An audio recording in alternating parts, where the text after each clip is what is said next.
meeting, how to mobilize political will and resources to strengthen the multisectoral response to NTB.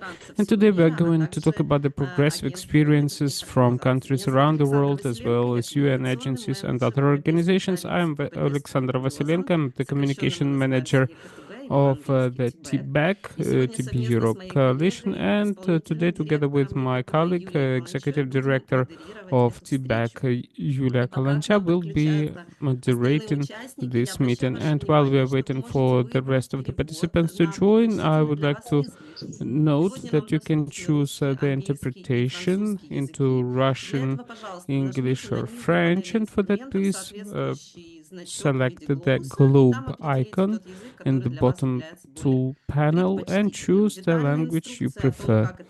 Detailed instructions on how you can do it you can see in our chat, and the colleagues will share the information. And I would like мероприятий, которое является третьей финальной из серии межрегиональных встреч to welcome you at the third meeting on MAF-TB that we are conducting, and today we're going to speak about how to mobilize political will and resources to strengthen the multisectoral response to tuberculosis. This series of meetings were organized by the Please turn off the microphones, those who do not speak, so that we could hear each other comfortably. Thank you in advance. And so these meetings are organized by the TBAC together with the leadership of the global program of UN for tuberculosis and WHO Regional Office for Europe. Financial support comes from the World Health Organization and the Stop TB Partnership. The French interpretation is provided by the regional group of the national networks on tuberculosis in Francophone Africa, Drug TB. So if you have missed our previous meetings, we will share the links to the records. And I would like to give the floor to the person without whom these these meetings would not have happened. Hanna Monica Diaz, cross-cutting lead, strategic leadership and multisectoral engagement, WHO Global TB Program. Please, Monica, the floor is yours. Thanks so much, Alexandra. Warm greetings, dear colleagues, partners, and friends. It is my great pleasure to welcome you to this third edition of the interregional online meeting on the adaptation of the World Health Organization's multisectoral accountability framework to NTB, or as you will hear us refer to it as MAF-TB throughout, especially if you're new to this area, joining us for the first time. This is one of the acronyms that we will be using frequently. As Alexandra has already introduced, the theme is on mobilizing political will, resources to strengthen the multisectoral response, and you're going to hear from a wide range of speakers from across the world. I'm honored to join our co-organizers, the TB Europe Coalition, and WHO's Regional Office for Europe. My colleague Sayohat Hasanova is also connected here to welcome you to the MAF-TB series. My colleagues at TBEC, who have been critical also in collaborating and organizing this, can share with you the recordings as well of the previous two webinars, so that you are able to understand the flow that we've had. And it's great to see that we have over 90 people connected and more connecting by the minute. As we all know, tuberculosis remains one of the deadliest infectious disease killers globally. Despite being preventable and curable, it disproportionately affects the most vulnerable, thriving in settings of poverty, inequality, social and economic challenges. And as we all know, ending the TB epidemic requires more than efforts of just national TB programs or the Ministry of Health alone. We must ensure that to make sure that all WHO recommended tools, services reach those most at risk, we need strong collaboration across other disease programs, other sectors, and partners, including civil society, to address the broader determinants, drivers, risk factors of the epidemic while delivering comprehensive people-centered health services. Simply put, progress cannot be achieved just by the health system alone. We need firm, sustained political commitment at the highest levels, and we do have this, fortunately, thanks to the second UN high-level meeting, which took place last year, where world leaders made these strong commitments to accelerate the response. And it's vital to have robust multisectoral collaboration and a strong accountability mechanism, which is the cornerstone of ending TB. The multisectoral accountability framework on TB, or MAF-TB, is one of the most powerful tools we have available.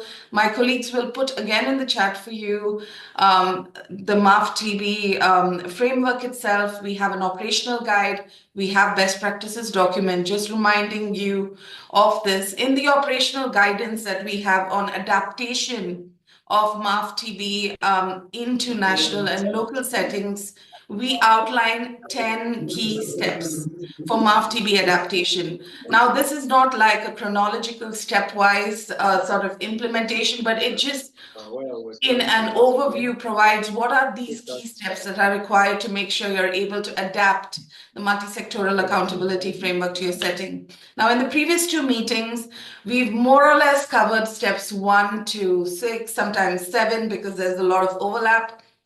In today's meeting, we will focus mainly on the steps 6 to 10, and you're welcome to check the operational guidance so that you're able to see this. And the focus will be on mobilizing political will and resources to drive impactful action. And we're fortunate to have a strong lineup of speakers who bring inspiring experiences and recent progress from around the world. We're just back from Uganda, where the Prime Minister launched an intensified campaign to kick TB out of Uganda, alongside a campaign, Team Up, Let's Win the NTB Game. Now, Matthias will be speaking about that. In Indonesia, this has been a very strong program overall, with great commitment at the presidential level, ministerial level, with strong resources allocated. Ibu Tiara will be speaking about that experience. From Pakistan, we have Kinzu from the Pasi Foundation, who will share a civil society-led organization. You will hear experiences about how parliamentarians can be mobilized to drive action. And we had recently in Bali at the Union Conference, the youngest member of Parliament of Pakistan join us, thanks to the Pasi Foundation. And he shared the critical role parliamentarians can play on multisectoral engagement, accountability, on accelerating the TB response, driving youth engagement. And we're very pleased to have with us also two sister UN agencies, IOM, UNHCR. We have Alex and Luck, who are joining us here today, who will share about what actions are needed to address TB in migrants, refugees. We've recently launched a report jointly at the World Innovation Summit on Health, outlining key policy actions. So great overall, great lineup. And of course, we have Yulia, who heads Tibet, who you've seen already, and she represents also the Civil Society Task Force of WHO, who will share vital perspectives, especially around monitoring and review from the civil society perspectives. Through these experiences, we will be able to see the power of political will, multisectoral collaboration, and resource mobilization in accelerating progress towards ending TB. Together, we must sustain TB as a priority on all high-level agendas. And it's great that over 100 people are connected, interested to, move forward along this way. We look forward to the rich discussions and insights. Please interact, ask us questions. We are here to share our experiences, and together we can strengthen our collective multisectoral response to end this millennia-old disease killer. Thank you, everyone. Yes, we can end TB.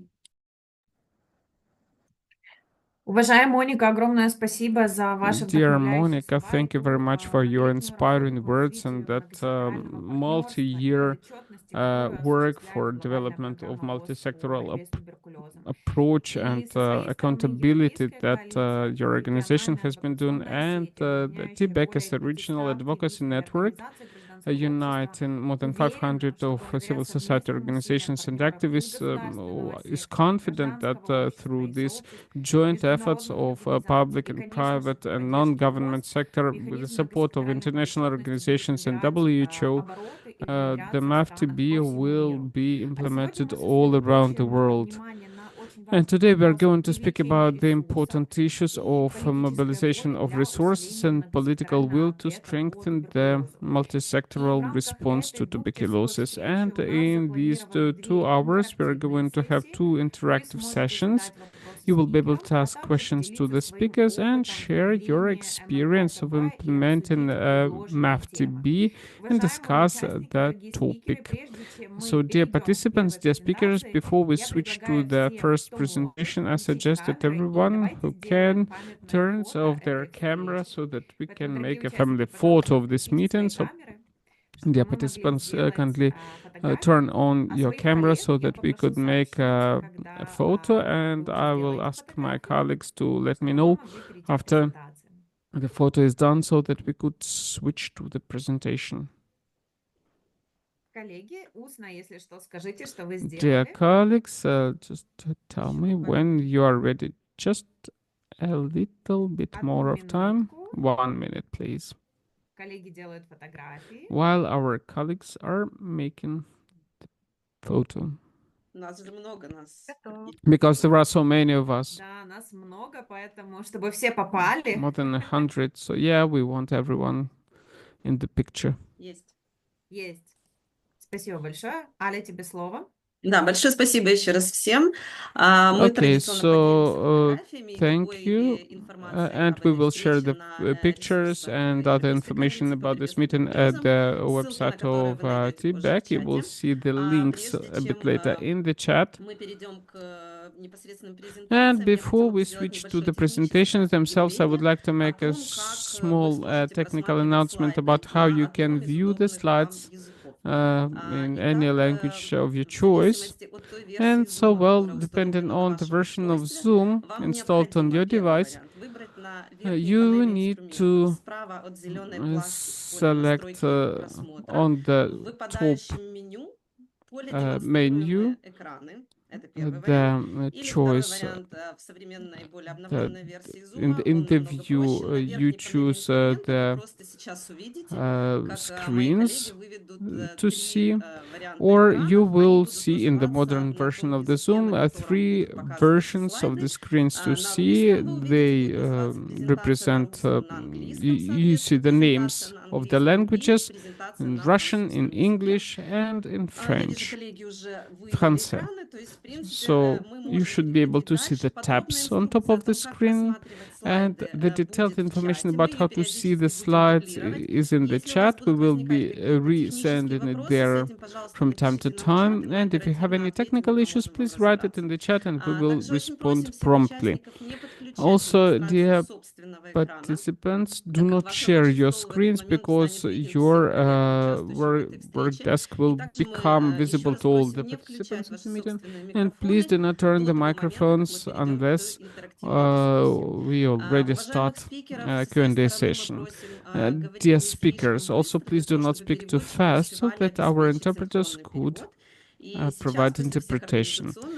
Okay, so after the logistics are over, we can switch to the content of our meeting, and I would like to give the floor to Dr. Tiara Pakasi, the head of the National Tuberculosis Program from Indonesia. Dr. Pakasi will share the experience of Indonesia on mobilization of the political will and resources to support the multisectoral accountability framework as a part of TB response and initiating of the high-level review. Thank you, Dr. Pakasi. The floor is yours. Okay. Thank you, Alexandra. Спасибо большое, Александра. Добрый день. Из Индонезии.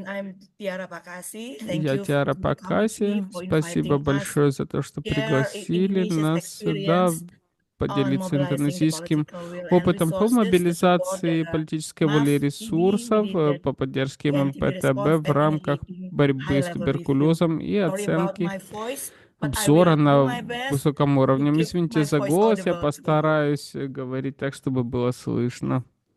Next slide, please. Следующий слайд, пожалуйста.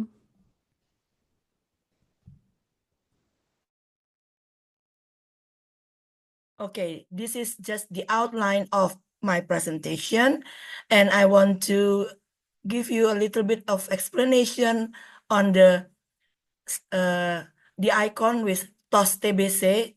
That is actually not only a symbol, but it implies our target on how we will detect, we will treat, and we will cure our TB patients. And at the same time, it means it gives meaning of working together, doing high five with your friends or colleagues. And I will talk about TB situation a little bit, policies and strategies, and about the MAF and key point for success. Next slide, please. So, giving you a little bit of context of Indonesian TB situation, yes, we are still one of the high burden countries in the world, and based on the latest global TB report 2024, we have the estimated cases, TB cases in Indonesia is around 1 million cases, and we are still doing our best to reach all the cases to detect everyone. And as you can see in the slide, in the graphs, that before COVID, sorry, the slide, it doesn't show the situation before COVID, but you can see that during COVID, actually, we really couldn't do our case finding properly because of the situation. However, we rebound, and since 2022, we could reach or detected cases even more than the situation before the COVID-19 pandemics, because before COVID-19, we could only detect it around 500,000 of 800 estimated cases. And in 2022, we detected more than 700,000 cases. And in 2023, we detected more than 800,000 cases. And this year, we aim to detect more than 900,000 cases. However, we admit that we still have gaps in initiating the treatment and also to get a good treatment success rate. But we are doing that. We put good efforts also in that. And we also would like to improve our TPT, to tackle the TB infection. And now we're still at around 12% out of our 50% of the target. However, actually, we started from 0.6 in 2021. So yeah, please pray for us that we can do better. Next slide, please. So, having said all the situation, we are lucky that we have the commitment from our highest leadership in the country, like our President Joko Widodo. So he just been replaced by our new president, Prabowo Subianto, after being our president for 10 years. And he launched this presidential decree specifically for TB control in the middle of the COVID-19 pandemic. So for us in the TB control program and the TB fighters, we perceive this as actually as a motivation and as a basis for us to fight even stronger. And here in the presidential decree, we have the 6 main strategies, besides the targets and also the division of task. And in here, I would like to make a summary that we want in the strategy, we really strengthen our commitment, leadership, and ownership of all decision makers. And also we would we want to increase access to quality and patient-oriented TB services. We want to optimize also promotion and preventive efforts. And we want to utilize research results and technology in screening, diagnostic, and management towards new TB policy and action.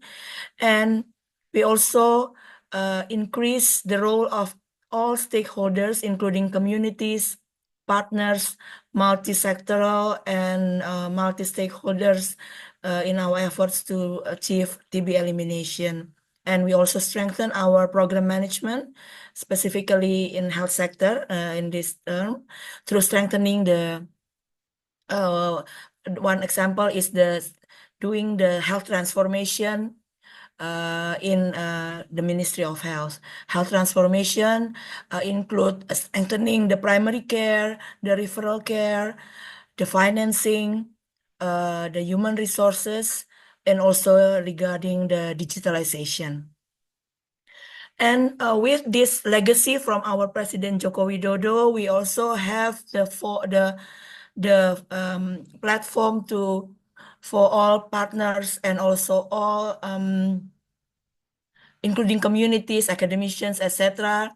It is called the WKPTB in our language. It is the Tuberculosis Control Partnership Platform at the central level. And we encourage also at the subnational level to have the same forum to gather all the stakeholders to tackle TB. At the same time, we also have this tuberculosis acceleration task force consisting all governmental units that is related to tackle TB in Indonesia and also at the subnational level. And besides having it, we also monitor the development or the establishment of this forum together with the Ministry of Home Affairs, because actually in Indonesian context, health is decentralized down to the district level. And actually the Ministry of Home Affairs is the one who's evaluating the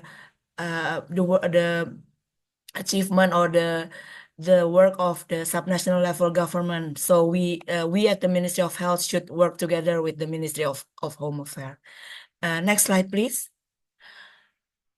Yeah, I think I want to really share this slide because the previous slide I'm talking about President Joko Widodo, but as you might have been aware that we have just had our new president, President Prabowo, and actually during before the election, so during the campaign, thanks to our TB communities, yeah, the CSOs, because me at the NTP, we cannot do such things, yeah, like this.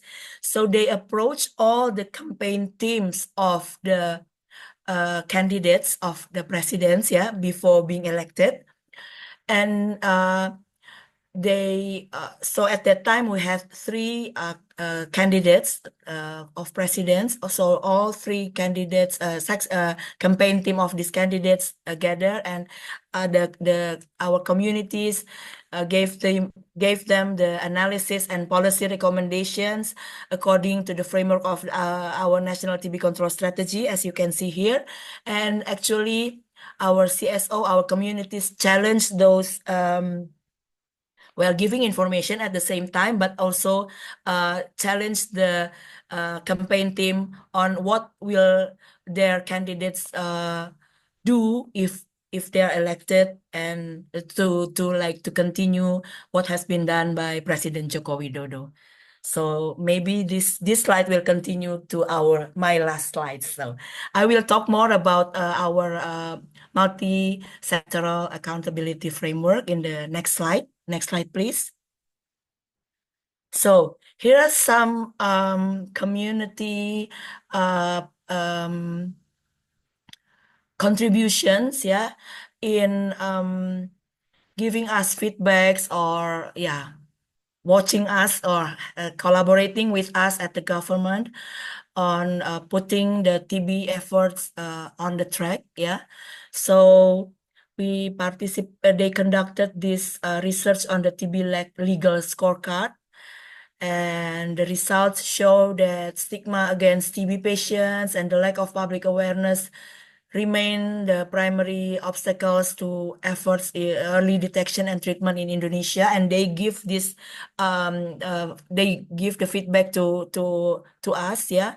And also we have our communities has developed the CLM. Community-led monitoring. We call it lapor TB. Lapor in Indonesian is literally meaning report. This is to improve TB services at the healthcare providers. And also just recently, our communities prepared and disseminate the policy memo. Yeah, again, giving the new government the idea or insights on how TB situation in Indonesia is and what to do. And also, our community really support us in doing the contact investigations and providing treatment assistance towards our patients. And in this, I really would like to thank and encourage more TB survivors to participate in these initiatives or contributions done by the community. So next slide, please. So regarding the related ministries that was also mandated in the presidential decree on tuberculosis control, and also part of the we call it the team percepatan, yeah, the acceleration team of reaching the elimination. Some ministries already giving their good action, yeah. And I give here some examples. So Ministry of Home Affairs, I already mentioned some of their roles. And Ministry of Labor, they already established or launched the ministerial decree on the TB control at workplace. And this helps us in reaching the workplace to work together with the health providers to tackle TB at the workplace. And also they give rewards to companies, corporates that implement good TB control program at their workplace.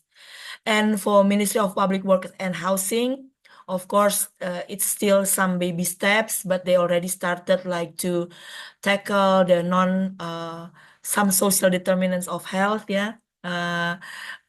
Factors like to renovate some houses of our poor TB patients. And we are also lucky that some it's not only engaging the ministries, but also some CSRs from some corporates and also some CSOs also active in this. For example, the National Architect Association, and also a foundation of some architect who is really moved like to help the TB patients. So these are some examples of the implementation of the presidential decree. Next slide, please. And again, the Ministry of Villages, because also village is really empowered during our President Joko Widodo era and continued now. So they also have some decrees that because village has their own funding supported by the central government, and TB utilize it for TB is already mandated in the ministerial decree. I think those are some examples. Yeah, for our national risk health insurance, it also works together with us on having this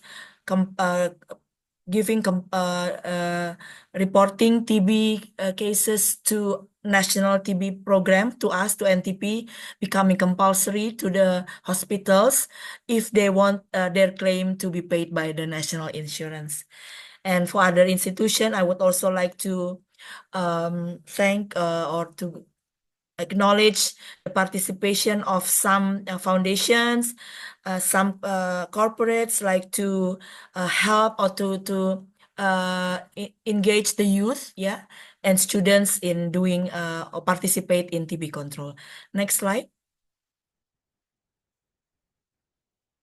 Yeah, these are some examples of our key points for success in achieving like better achievements and achieving ambitious TB targets. Yeah, we started doing the active case finding, screening, utilizing portable chest X-ray with CAT in it. And we started utilizing the BPAL-M regimens for the RTB patients.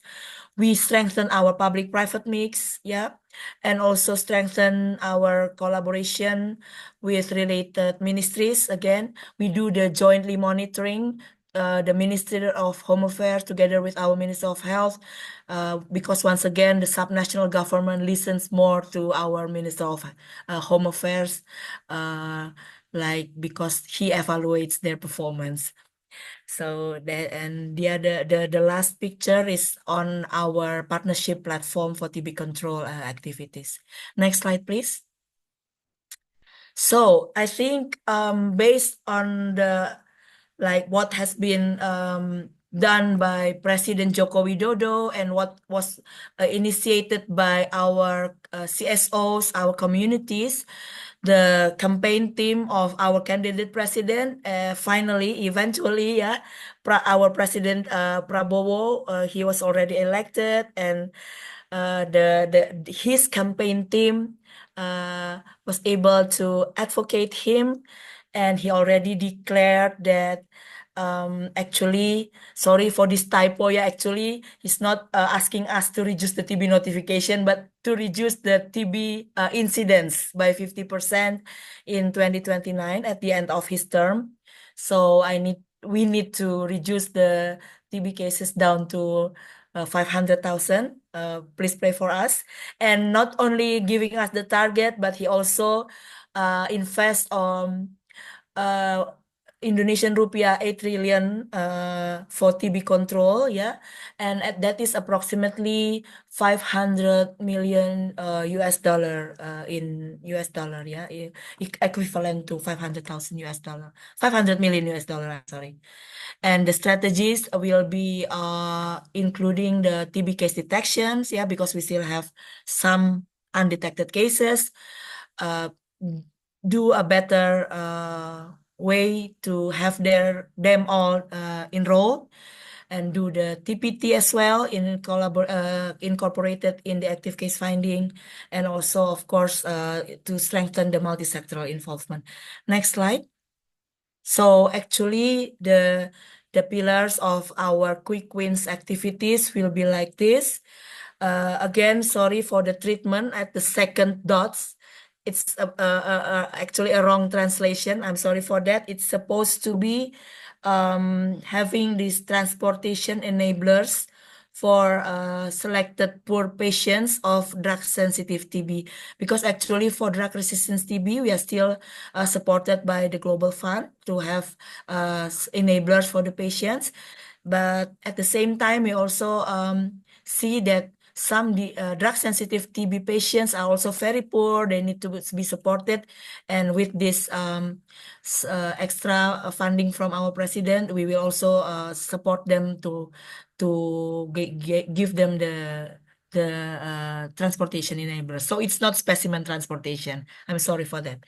So for the case detection, yeah, we will enhance the screening and active case finding, and strengthen also our data TB information, doing a better MWRD detection, diagnostics. And also we still have gaps in having the regional hospitals in some districts that is far from the other districts. So we need to have good drug resistance TB referral care as well, and strengthen our public health laboratories to support also the TB labs. And for prevention, we are participating also in the TB vaccine research. And I think one what we do also is we're going to provide performance-based incentives for our primary care. So we already had some pilot on that, and it gave good results, especially to have more participation of the private providers, yeah, at the primary level, and it will also be covered in this quick wins funding from our president. So next slide. So I think that is the end of my slides, my presentation. Once again, happy and honored to have shared our experience. It might give also, I mean, I'm also open also for some suggestions, or because we are now going to start it in 2025, and we are still want to give or do good and best intervention in using our 500 million US dollar from our president. Thank you, and over to you, Alexandra.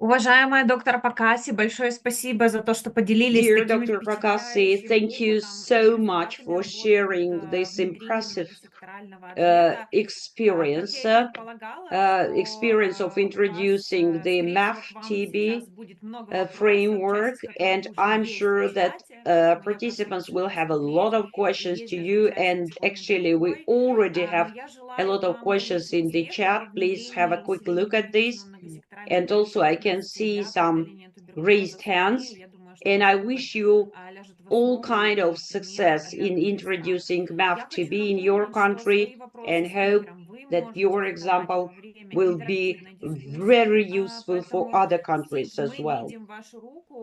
And now I can see your hands, Steve, but I would like you all to postpone your questions till the Q&A session that we are going to have after the next two presentations.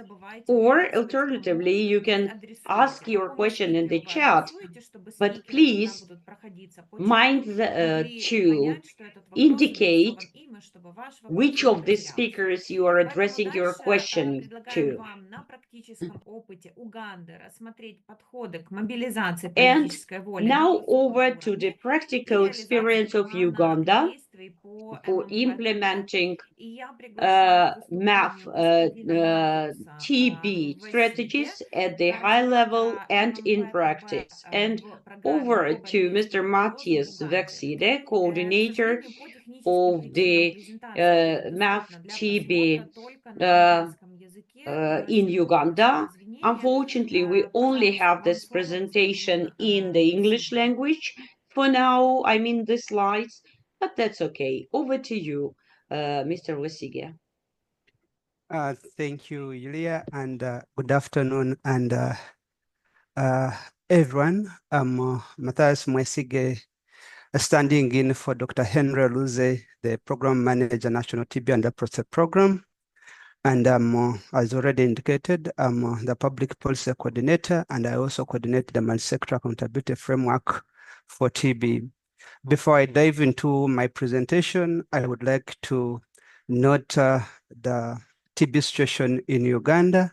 Then I will go ahead to look at the practical steps that we have taken to get the political will and the gains we have had so far. So in terms of the TB situation in Uganda, Uganda is among the 30 TB, HIV high burden countries in the world.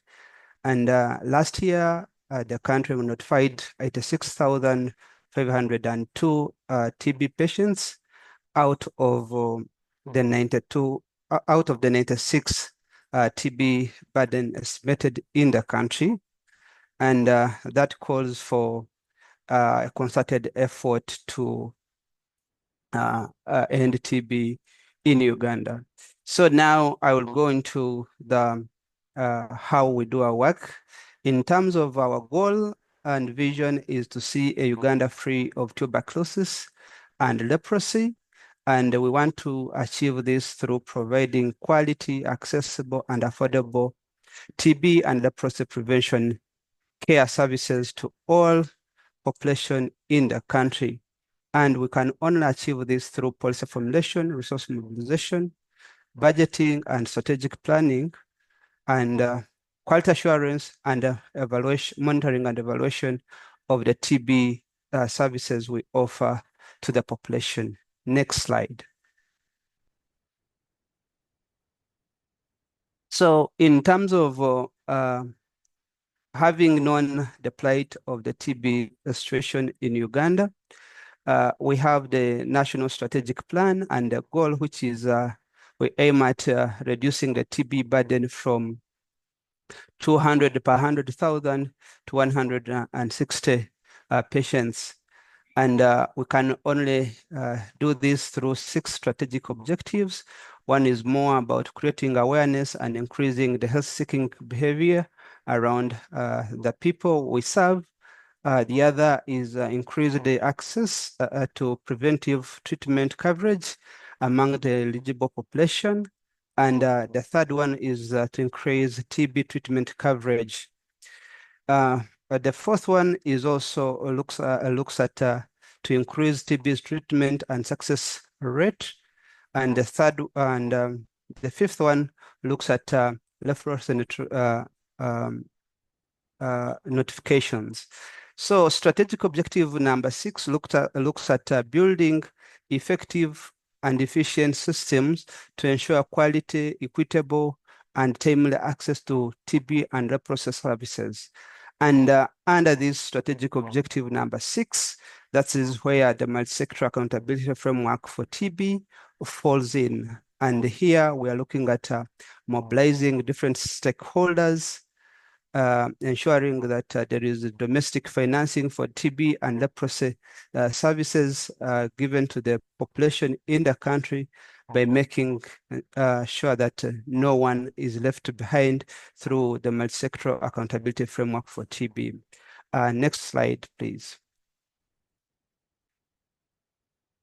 So in terms of MAF background in Uganda, Uganda participated and committed to the national United Nations high-level political declaration in 2018, and the president and the prime minister attended the meeting on, representing His Excellency the President of Uganda. Then we committed to the political declaration. Then following the release of the Multisectoral Accountability Framework for TB by WHO, Uganda committed and adopted to implementing the Multisectoral Accountability Framework for TB and mobilized stakeholders.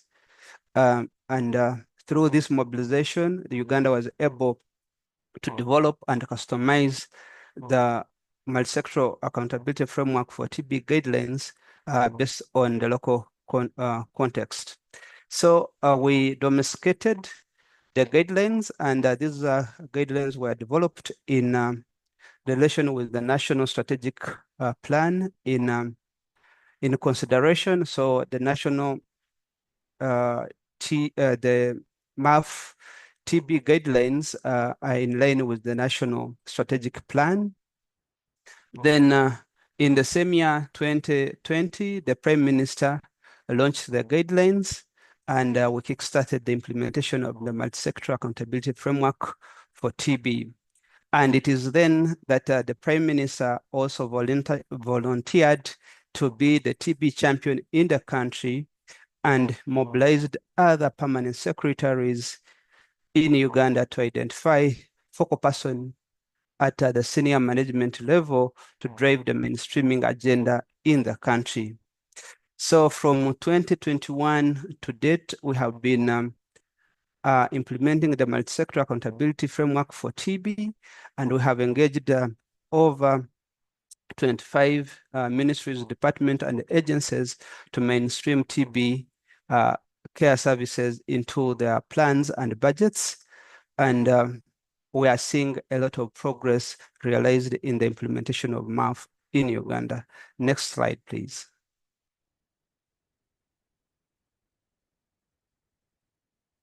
So I'm providing the overview of the multisectoral framework guidelines that are customized.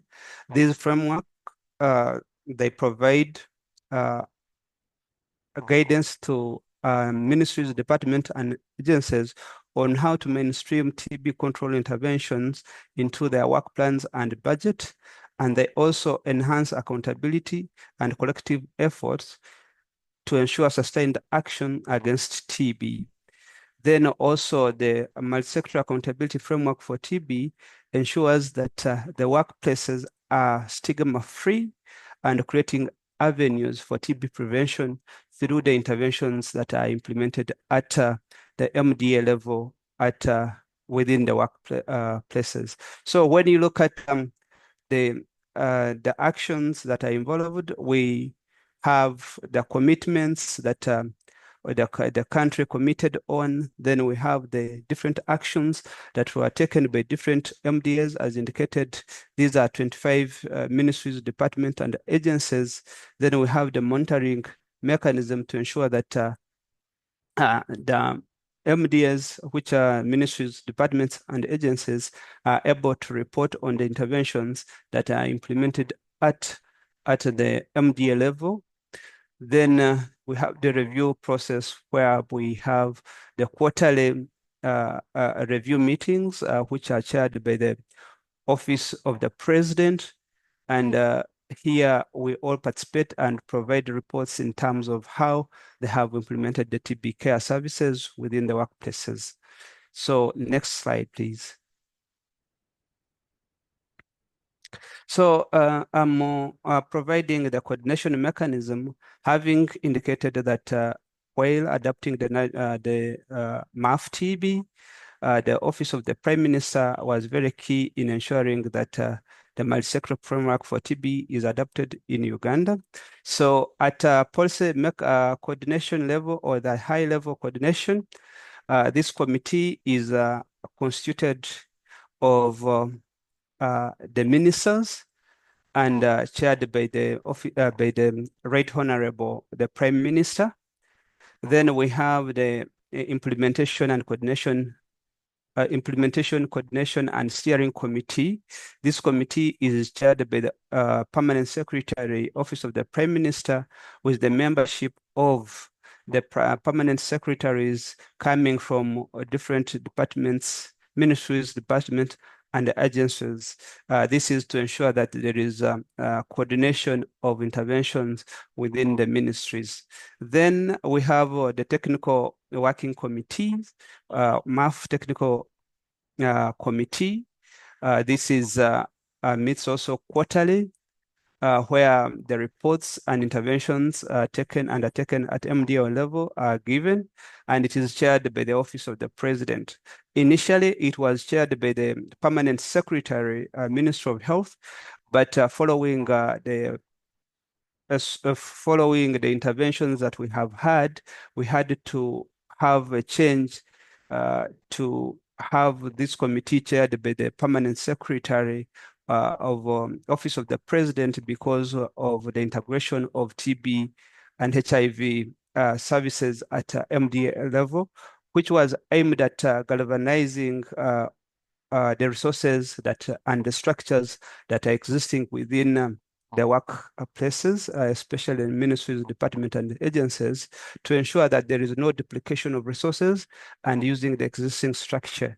And also, since we are mobilizing for domestic funding, and already HIV had already the structure and the funding mechanism already the 0.1%, 0.01%, which is allocated at the ministry level. So this was a structure for us to leverage on to implement TB care services at the ministry department level. So the technical committee meets on quarterly, providing experience, lessons learned, and which helps us in programming. Next slide, please. So in terms of mobilizing high-level political will, we need to note that we have had a political advocacy whereby we have mobilized political leaders and also advocated for policy inclusion. Here, the office of the Prime Minister has been very handy in ensuring that we gain political will and the buy-in of TB, of multisectoral accountability framework for TB.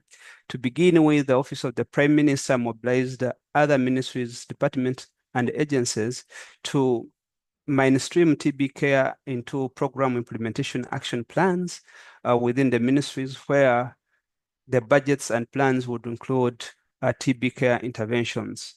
So having under the political gain from the Office of the Prime Minister and the Prime Minister herself as the TB champion, we mobilized the Office of the President through the head of public service, and who is also the cabinet to the secretary to the cabinet, who communicated to MDS to leverage on the existing structures and resources of TB control to support TB mainstreaming interventions within workplaces. So here we have also gained, we have seen so many MDS, around 13 who have already, 13 out of 25, who have already developed the budget and integrated the budget TB HIV budget and being implemented, and other MDS are in the process of developing the plans. So through, again, policy coordination and political leadership, we also engaged the Ministry of Gender, Labor, and Social Development to integrate TB care interventions into the national HIV policy in the world of work, to provide a framework for integrating TB care into the HIV workplace policy. This national policy now, which is national TB on HIV and TB in the world of work, is at senior management level, awaiting presenting it to the Parliament for approval and the President to assent on the policy. But this policy provides a framework for both public and private sector entities on how they are going to mainstream TB into their workplace, and ensure that all workplaces have a policy that speaks to TB and HIV to ensure that no one is left behind. Next, please. Next slide, please. So still also mobilizing the political will, we had developed partnership and capacity building across different sectors, especially in the private sector, and the community engagement.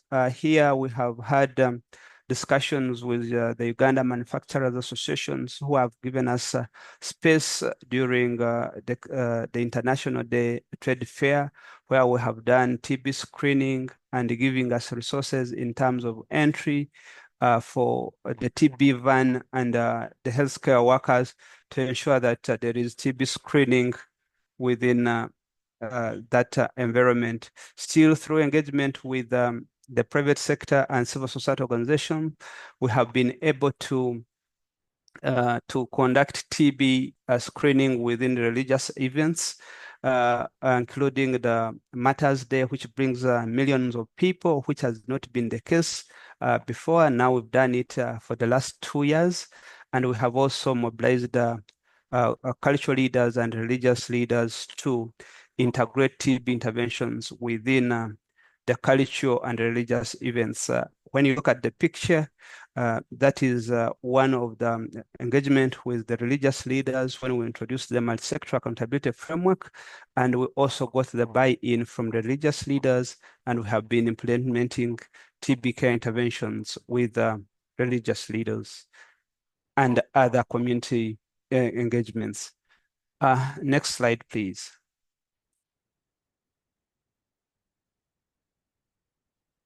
So in terms of achievement in mobilizing the political will, we have gained the political will to end TB by 2030 with the Prime Minister who is the leader of the government business in Parliament, as the TB champions.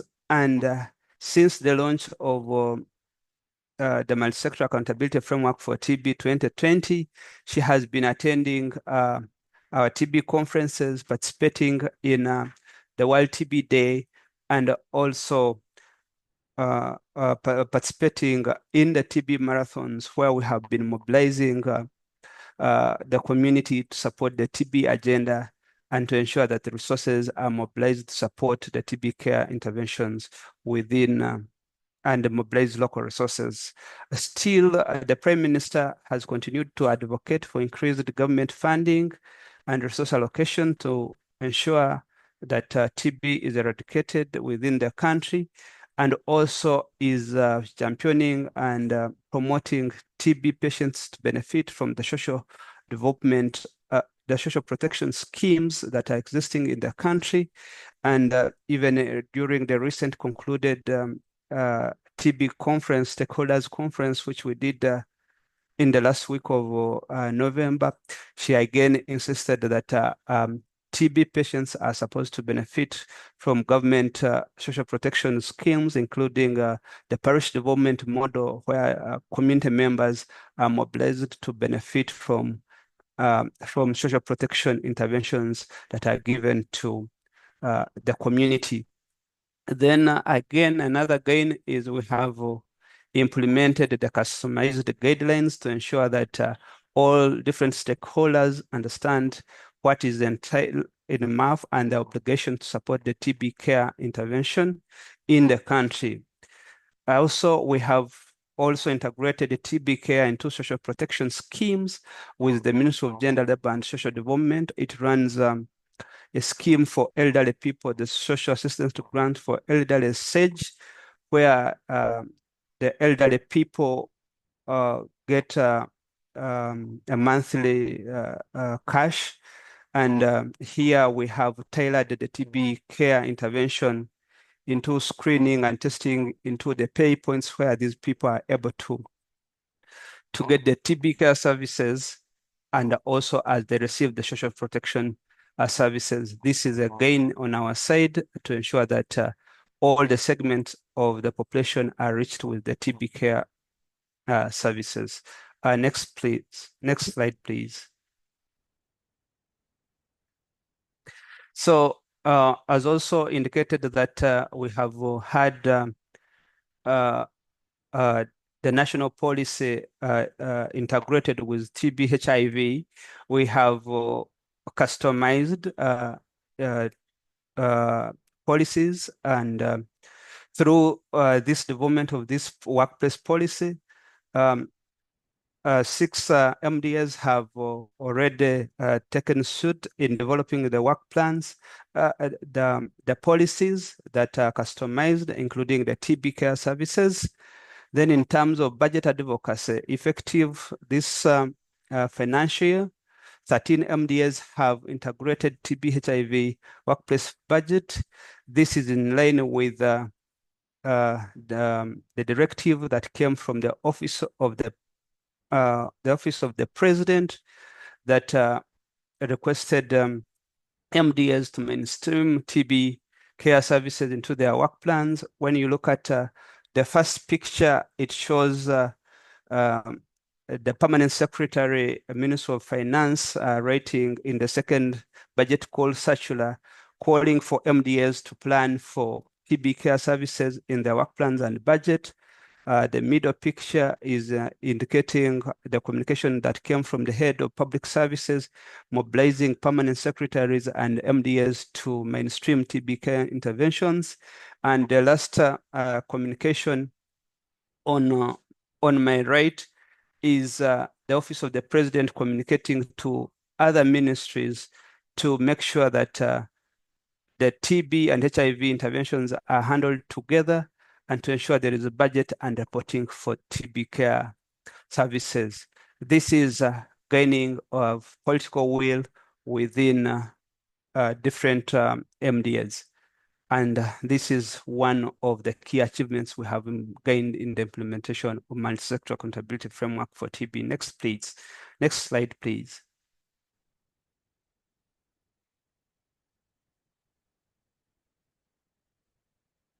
Okay. I talked about the 7th annual TB conference, stakeholders conference, where the Prime Minister was the chief guest. And under the stakeholders conference, we provide accountability to all stakeholders, and we allow stakeholders to give us what they have implemented, and we get success stories from other different stakeholders. And we do this on an annual basis to ensure that every stakeholders that we have engaged are able to give back on what they have done. So during this time round, the Prime Minister re-energized the Live TB Free campaign, which she launched in 2022. And here he launched another campaign, which is Team Up, Win the TB Game Now, with an intention of mobilizing the multisectoral framework to ensure that different stakeholders combine efforts to ensure that we end the TB in the country as exhibited.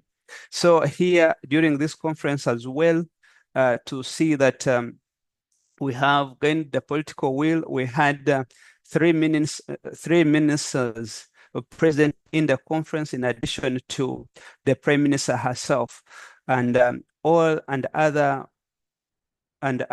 ministries, departments, and agencies were able to provide commitments, and also this demonstrated top-level commitment that is coming from different ministries and agencies. And here in the pictures on my right, you see we use the football as an icon, that an item that brings people together to team up. And as you know, that to win a football game, it requires teamwork. And the Prime Minister was mobilizing different actors, stakeholders, to ensure that they contribute different resources to end TB in the country. During this same event, we mobilized the youth-led initiative to increase TB awareness and prevention among the youth group, and with a aim of ensuring that no one is left behind. During this conference, and even the people with disabilities were represented to ensure that everyone is benefiting from the TB care services.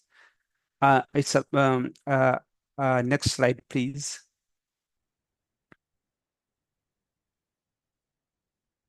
So in terms of lessons, having implemented the multisectoral framework for TB and the gains that we have earned, we note that leadership is very critical in the successful implementation of multisectoral accountability framework for TB. The leadership is in twofold. The first fold is the leadership at NTLP or NTP is very critical in mobilizing internally, first to mobilize internally within NTP, and again to mobilize out there to ensure that the stakeholders are engaged at different levels. That is the leadership within the ministry and the TB control program itself. Then the political will, on another hand, is critical in fostering the implementation of the multisectoral framework for TB. As you've known, the Prime Minister started by sending a communication to all MDAs, mobilizing to mainstream TB care into program implementation action plans. Then here also the Office of the President comes in and say that it's very critical to leverage the existing structures and resources to ensure that TB interventions are implemented within MDAs, and to ensure that there is no duplication of resources. That is political leadership, and that is mobilizing resources and to ensure that TB care interventions reach to different segments of the population. Another lesson that we're learning that local context is very key in implementation of MAF. So adapting the global framework and putting them into the local context brings in the power of tailored strategies to fit the unique needs of the community and maximizing the impact of TB control interventions. So the country, as the National TB and Leprosy Program, we studied the global MAF that was introduced by World Health Organization. We tailored it to our local needs and tailored it to the national policies and strategic plan. So to ensure that we benefit from this, so breaking down the global policy into the local context is very critical in the successful implementation of MAF. We are also learning that advocacy drives action. And here we are looking at continuous engagement with different stakeholders and resource mobilization for sustained TB fight.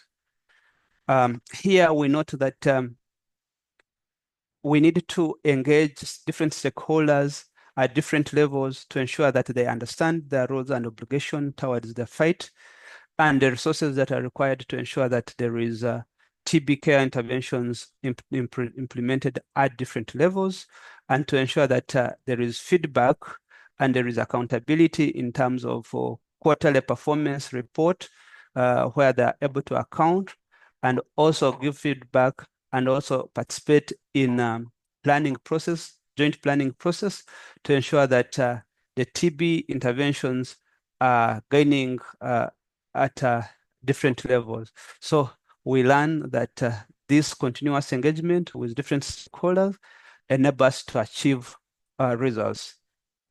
Next slide.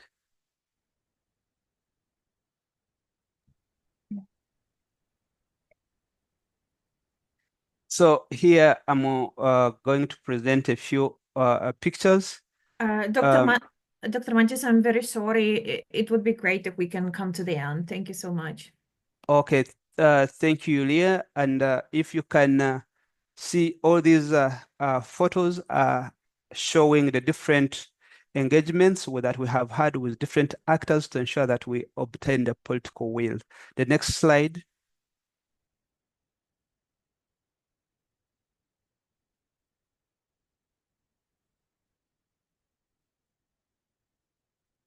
Okay, in terms of conclusion, we note that the very last slide. In terms of conclusion, we note that if we have an infectious disease somewhere, it is an infectious disease everywhere. And this calls for combined action, mobilizing different actors and mobilizing different resources to fight an infectious disease that is happening within the country or within the locality. I submit. Thank you so much. Thank you so much, Dr. Matias. Аля?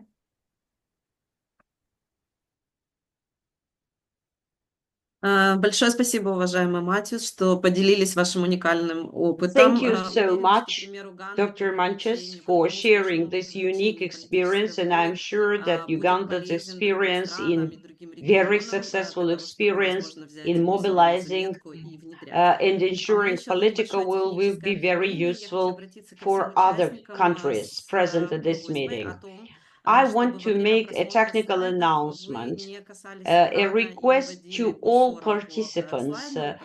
Please do not touch this screen as we are sharing the slides, because once you touch the screen, we actually can see some changes on the slides. This is how the Zoom settings work today. And also another request to the speakers is to please keep to the 10 minutes time so that we could have some time at the end for Q&A.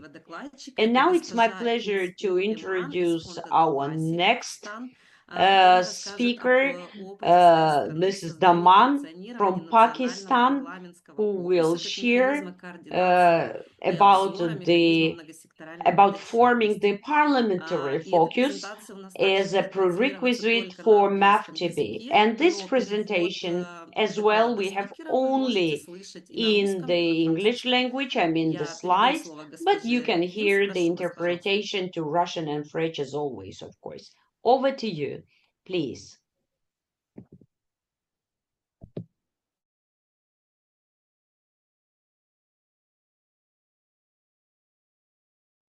Hinz, can you hear us?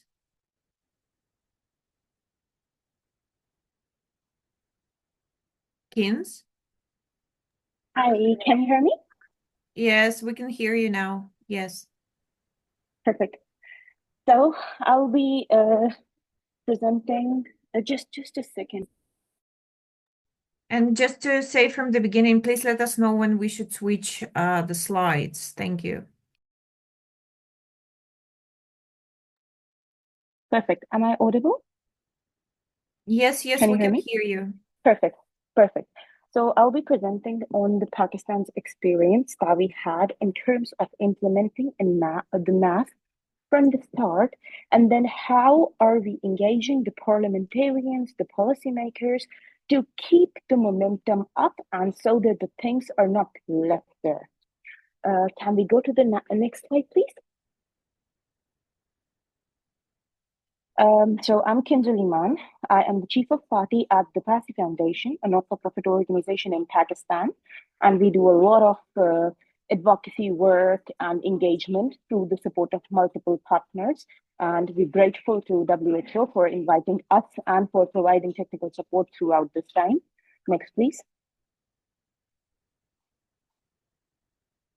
So as Monica referred in this chart, WHO has now, actually it's been for some time, provided guidelines on steps, though the steps don't have to be in any chronological order. However, there are these good guidelines around the operational layout as well as the best practices around the globe that have been done in those two documents. So if you are thinking about developing MAP, or if you have already done so and just getting to think of some inspiration on how to go forward, I'll really encourage you to go through these documents.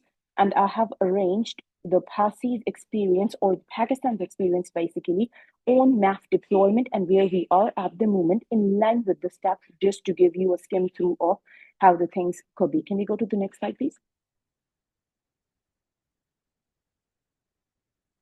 So we started with high-level advocacy. There was a country-level assessment in Pakistan. Okay, I need to slow down for the translation, my apologies.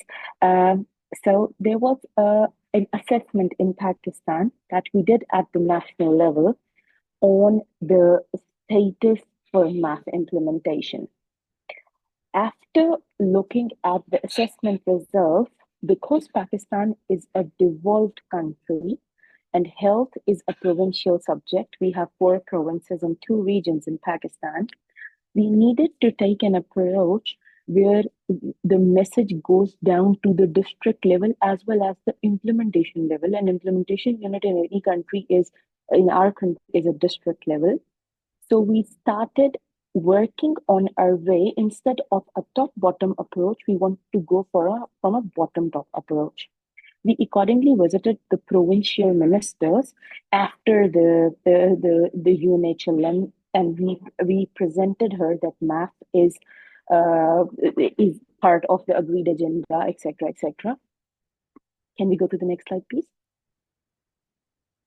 So after the high-level advocacy, we needed to initiate intersectoral and multisectoral collaboration, and we accordingly conducted a meeting with the Secretariat at a provincial level, where Secretary of Population Welfare, Secretary of Health, Women Development, General Health, TB Control, Stop TB Partnership, and then various allied departments came together.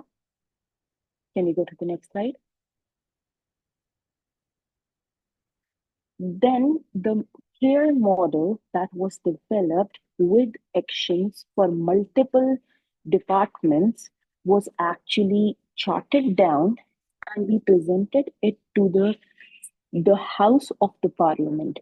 Because for anything to sustain, we need to present it to multiple political parties engaged, so that tomorrow, if one government changes, we still have some kind of a backing, some kind of a stance on which we can build. So we requested for a presentation on TB in a assembly session where the members of parliament from all the parties that are the provincial assemblies were present. Can we go to the next slide, please? And we got their endorsement.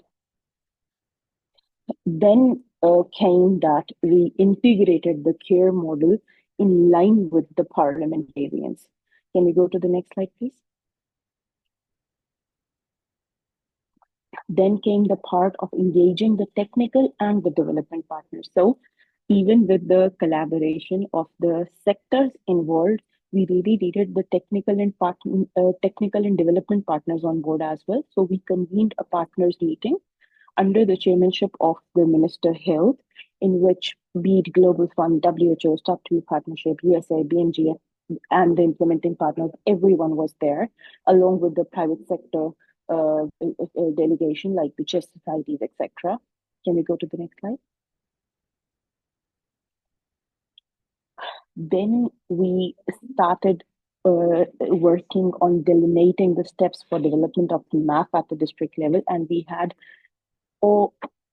almost 12 of the line departments: education, social welfare, housing,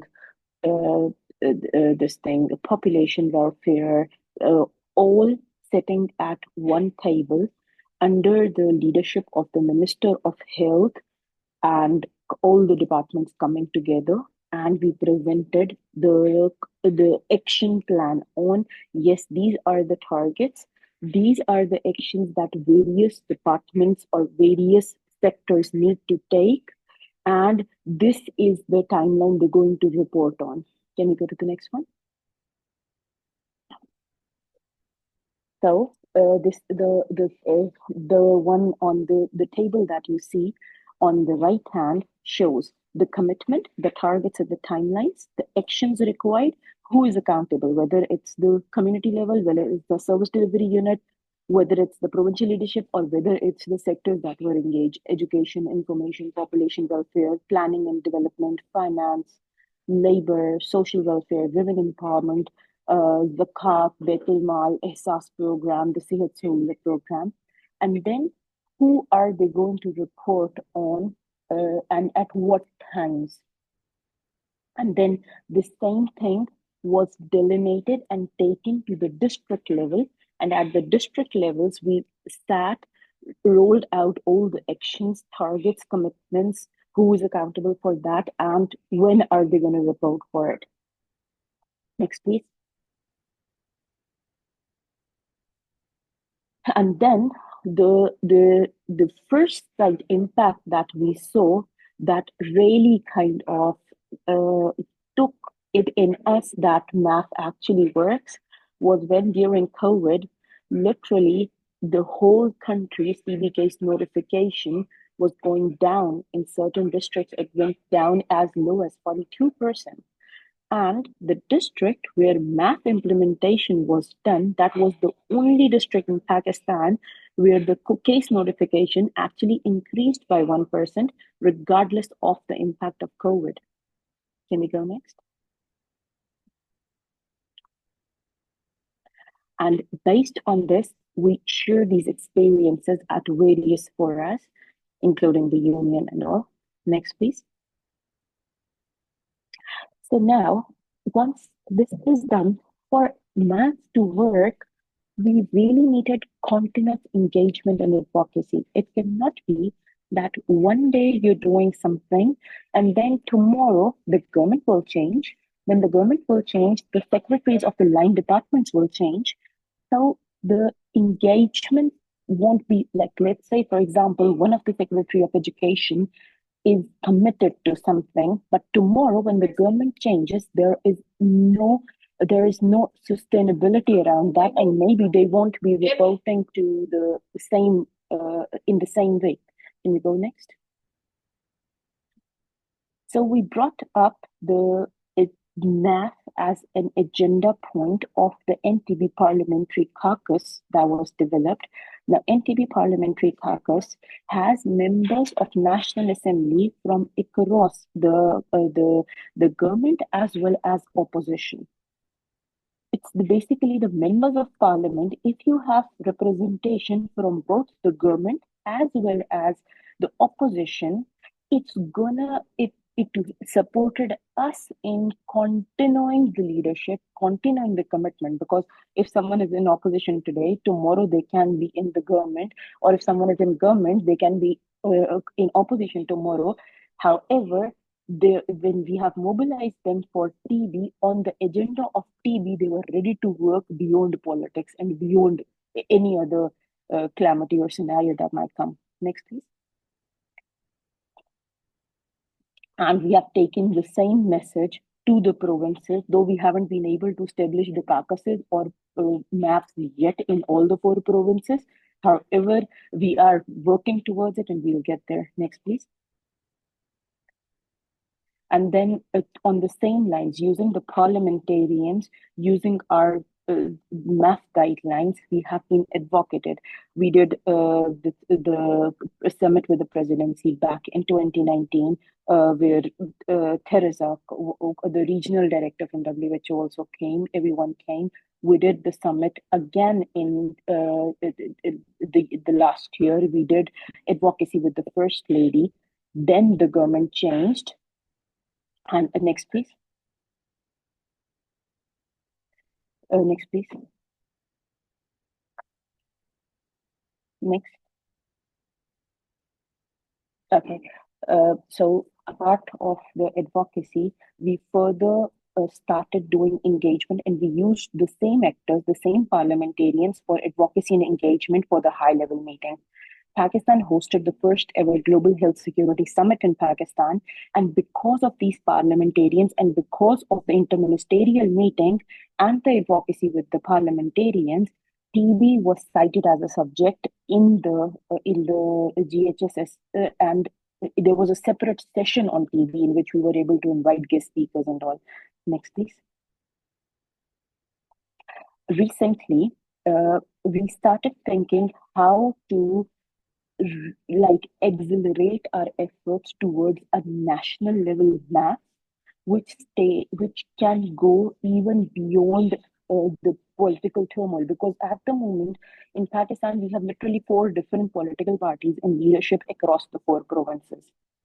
The current chair of the NTB Parliamentary Caucus is also the chair of the National Health Standing Committee of Pakistan. And the National Health Standing Committee has further members of the SDG task force, of this other task force. So we developed a way in which we can actually create an integration through the health standing committees and leverage on the partners. So instead of doing a caucus meeting at a separate location, we basically presented the progress of the MAF, the progress of the caucus at the National Health Standing Committee meeting. And we got a commitment from the chair of the National Health Standing Committee that TB and MAF will be taken as a topic to all the provincial standing committees. Next, please. And on the same lines, now we have a new government. So we have started engagement with the First Lady of Pakistan to accordingly take it forward, and maybe like Brazil, we can go for a presidential decree and then have a national level scenario which can be trickled down to the provinces. Please. So just to close up with a couple of key learnings and the way forward, obviously intersectoral and multisectoral engagement is always going to be challenging, and it is perceived as an audit or oversight of the performance. However, we really need to bring everyone together And for doing so, there is a need for a continuous advocacy, and there is a need for an engagement that can be sustained beyond the government change, beyond the department leadership change and all. And having the parliamentarians, both from the House of Power and the opposition, seems to be the way forward, and it has been working well in Pakistan. And we're looking forward to actually taking this forward and maybe launch something really big in the next year. Thank you so very much for the opportunity. Thank you.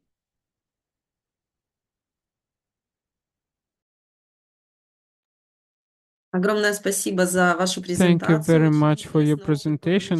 It's a very interesting experience of involvement of the parliamentaries in the support of multi-sectoral accountability framework, and I'm sure that your experience will be useful for other regions and other countries.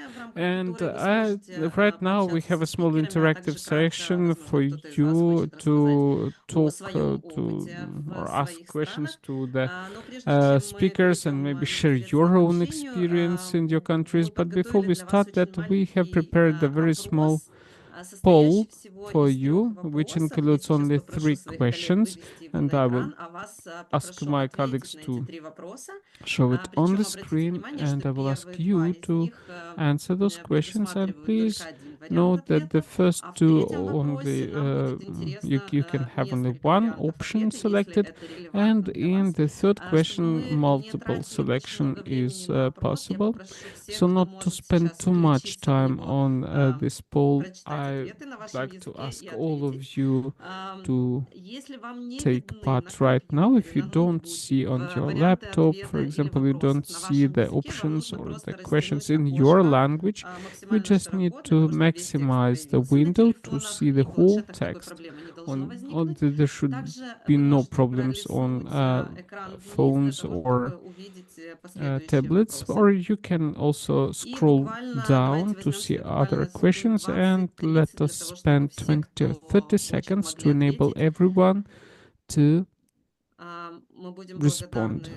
We will truly appreciate the feedback from you regarding how the multi-sectoral accountability framework is implemented in your countries, whether it is implemented.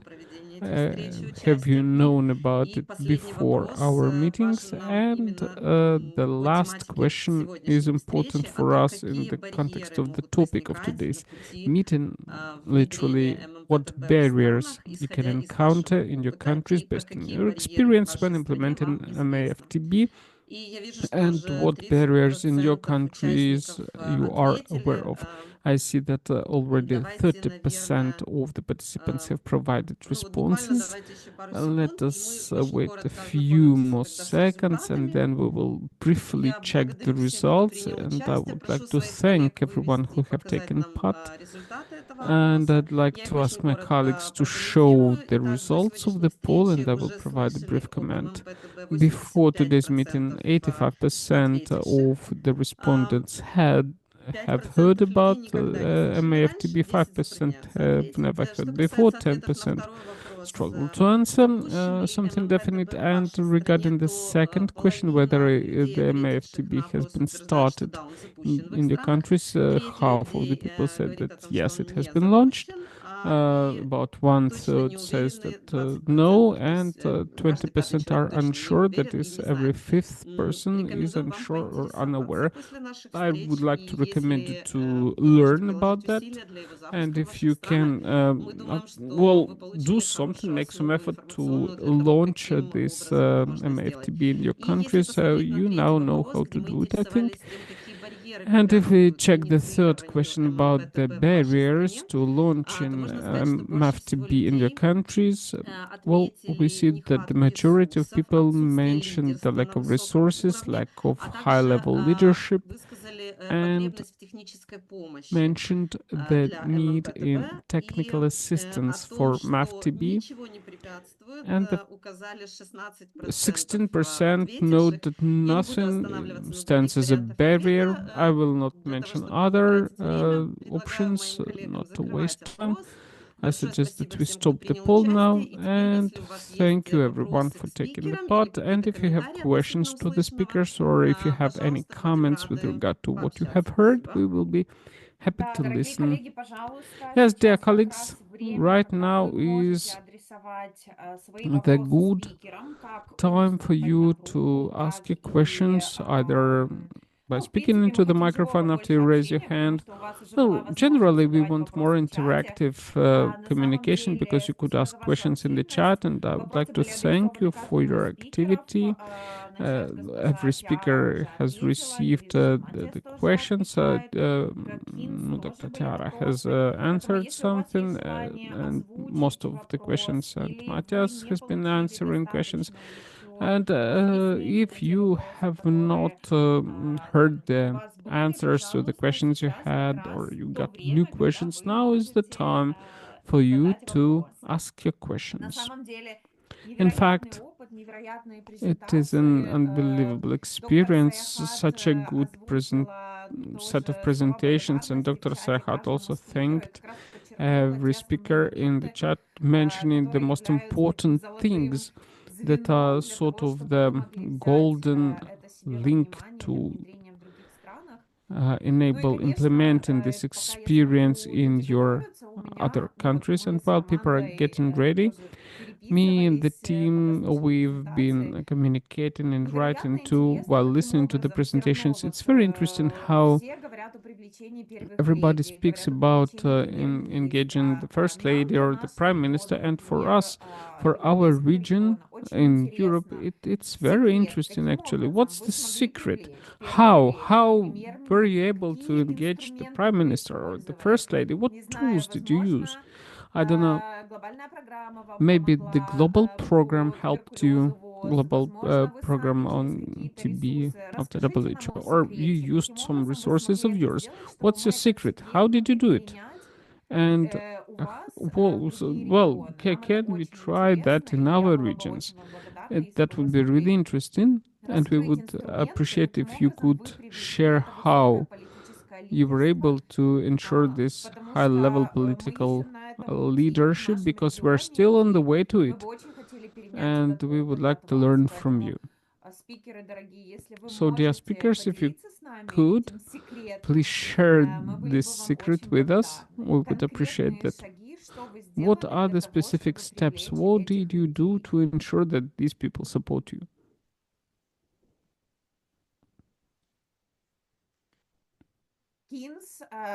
Доктор Матиас, возможно, вы хотите, Tiara, or Dr. Matthias or Tiara, would you share your experience, your tools? What did you do to ensure high-level political leadership?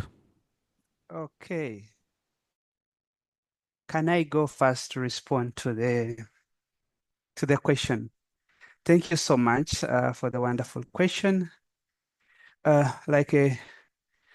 The issue of MAF is very new, was very new to us as MDS and other agencies. So to ensure that we gain support, the first action was to have a discussion with them to understand what TB is and what impact it has within the workspaces, and why do we need to have collective efforts.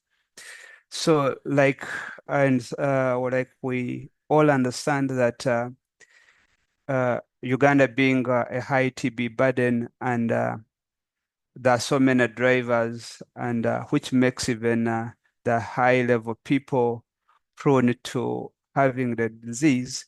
For example, I'll give you an example. Most people in our place use public transport to come to work. And which public transport could be an area for TB transmission.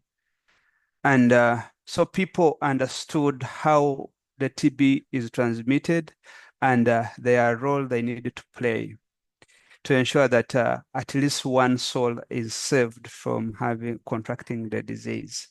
So having gotten the knowledge of transmission and how they can control, it gave us the entry. And we entered through communicating with the high office in terms of, like I indicated, the office of the Prime Minister wrote to MDS. So following the communication, we had an engagement meeting with the head of the institution, who is the permanent secretary, to allow us mobilize within the MDS to ensure that the message trickles down and people understand what is this mainstreaming.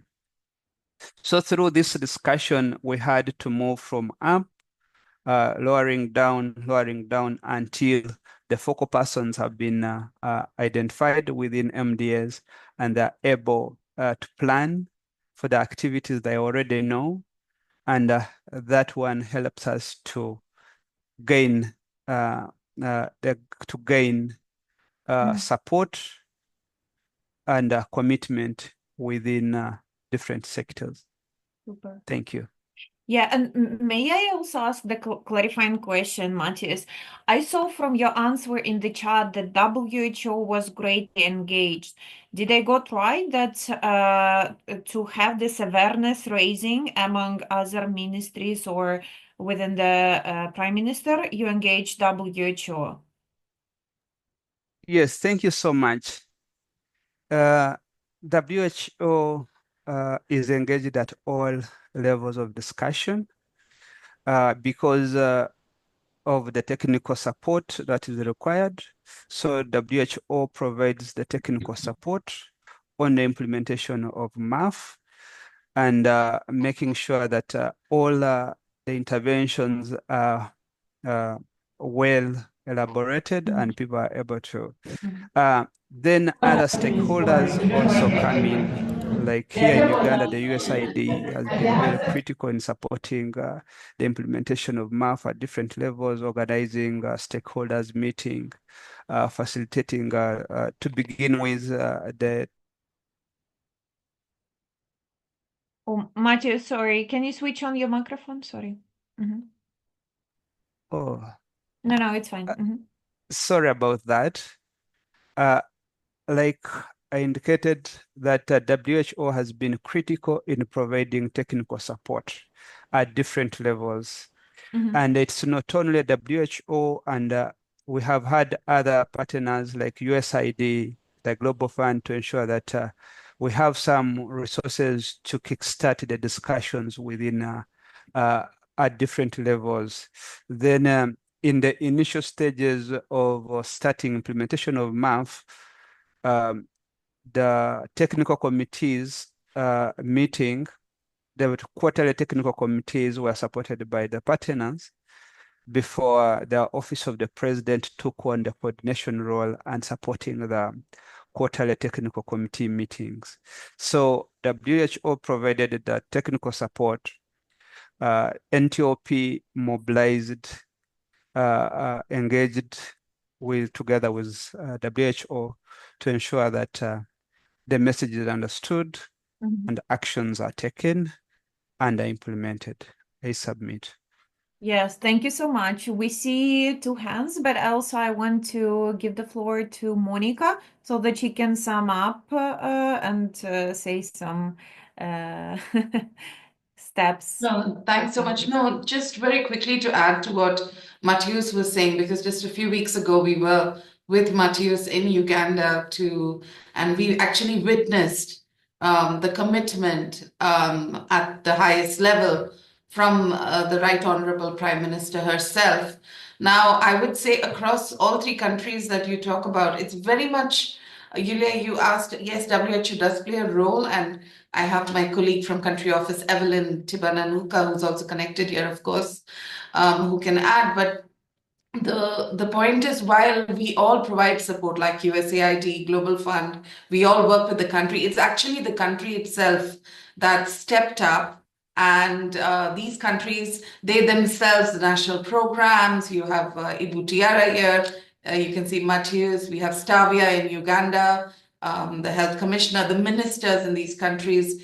In Pakistan, you have foundations like the Pasi that Kim's with the influence. And it comes up from the country, and then I think we all come together to support, to leverage, and to push forward. But it's really very much, I would say, country driven. And it's amazing to see the championing by these, highest levels of government, because MAF can only work when we have that highest level commitment, because you need someone beyond the Ministry of Health to basically direct others with the engagement and coordination of the health minister. So I'll stop there. Thanks. Yeah, thank you so much. And why ask about the role of WHO from the Uganda point of view? Because not all countries are engaged in WHO. And this is the point I wanted them to hear. Where is the role of WHO and how they can enhance the MAF-TB implementation in the country?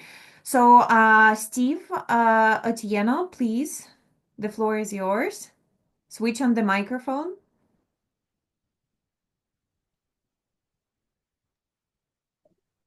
Steve, we can please switch on.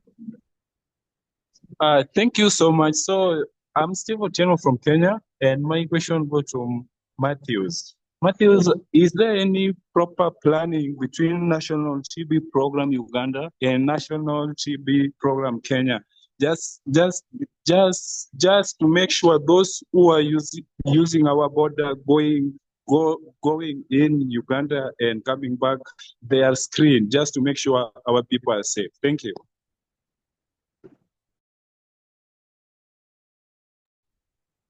Matthias, the question was addressed to you. Would you like to answer? It's unfortunate I did not hear his submission.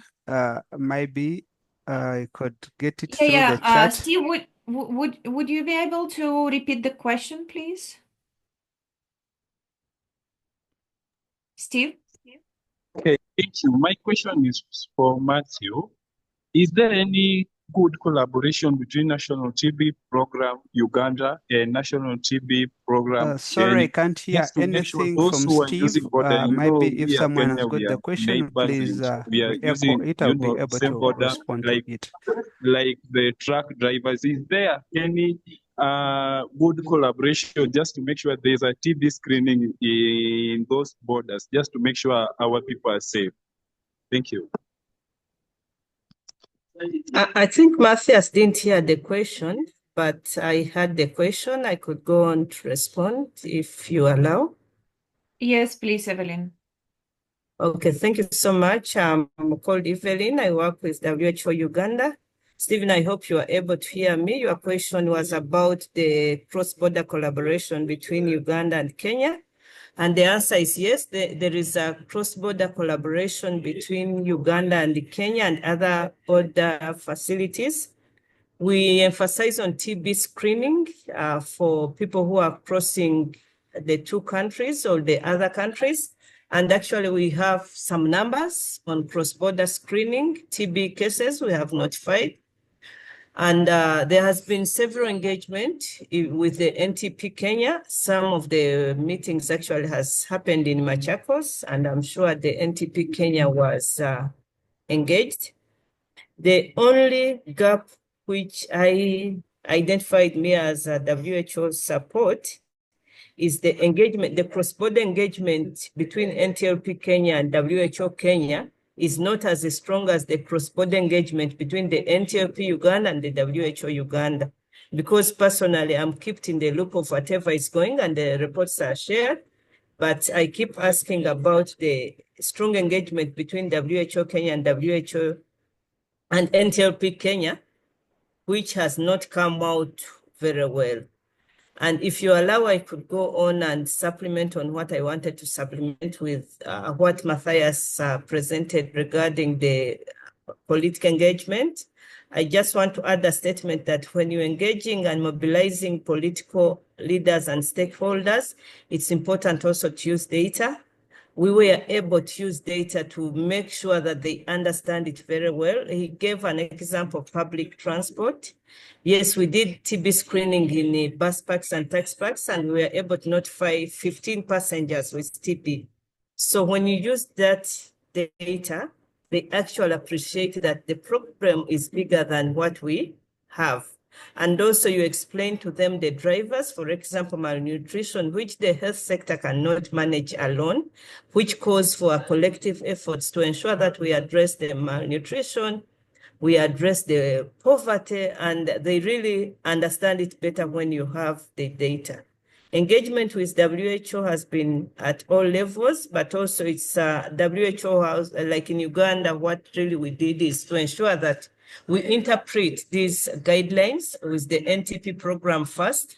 Once the NTP program understood it, then we planned with the NTP program how to move forward.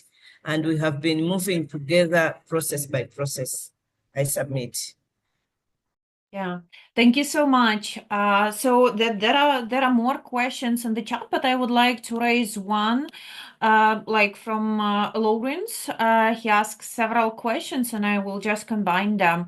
So there was no direct answer to specific speaker, but those who would like to address this question, please, maybe Tiara, because you spoke about resources, and Indonesia allocate a lot of resources for TB. So Lawrence asked, how do other ministries generate resources or funds to implement MAF-TB? Because this is basically the urgent issue for other countries and regions as well. And what standardized tool are you using for recording and reporting, I believe, in MAF-TB implementation? Like how you see that MAF-TB is implementing in the right direction? So basically, the first one is about resource generation of other ministries and regarding reporting and recording of MAF-TB implementation. So Okay, Tiara, Matthews, Keynes. Okay. Okay, Julia, I would like to respond. Thank you. So again, I think on how the other ministries generate funding for TB. It's again, I will refer back to the presidential decree, because in our presidential decree, it really like mandates all the related ministries and what should they do, etc. And then after that, our national planning ministry, we call it the Bapenas, they have well, they coordinate the planning, yeah, the annual planning, and actually they invite Ministry of Health like to again disseminate the information regarding the TB situation in Indonesia and what should be done, etc. And we refer also to the presidential decree, and then the related ministries will be asked like to have to tag TB in some funding that they have. Because they don't have specific for TB, right? But they can tag TB in some related, we call it output or indicators in their specific ministries that can support for TB control. Of course, not all ministries have reached like the same level of contribution, but with that mechanism, the TB tagging, that is one mechanism on how the other ministries can generate funding for TB. And now that we at the Ministry of Health have like big amount of TB funding, then we can lead also maybe some activities that can be done together. Then we can lead and support the other ministries in monitor or do some TB activities together. And about the recording reporting system, you mean, yeah, okay. So again, with regard to recording reporting and also on how we monitor the MAF, first we have the National TB Information System, and it's that we also have specific indicators that is monitored by, as I mentioned before, also by the Ministry of Home Affairs, because TB is included in the minimum service standard of subnational government, and this can really be monitored. And also about the other like the TB program indicators, and also to be added to that, we also monitor the establishment of the TB TB elimination acceleration team at subnational level. We monitor the policy that is developed at the subnational level. So with different some platforms, we will be able to monitor the MAF. So it's not specifically a MAF monitoring system, but we have we define what MAF indicators are, and we have several platforms to monitor the implementations. Thank you so much for speaking about the MAF-TB indicators. This is really important, and we will speak about it a bit later. So now we are going to move further to other speakers, and there are more questions in the chat. So dear speakers, Matthias, Keynes, Tiara, please check the chat, because there are more questions to you, and we have more speakers to listen, and we want also people to hear their experience and have the questions to UN agencies. So please, Ala.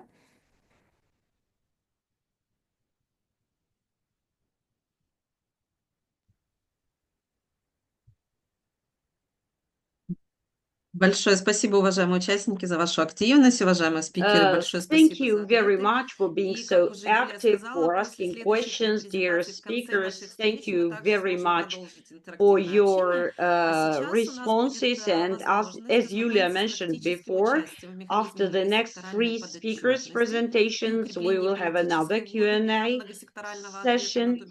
But now we are going to listen to a presentation by Alexander Arnikov, Chief Specialist of Migrant Support Unit.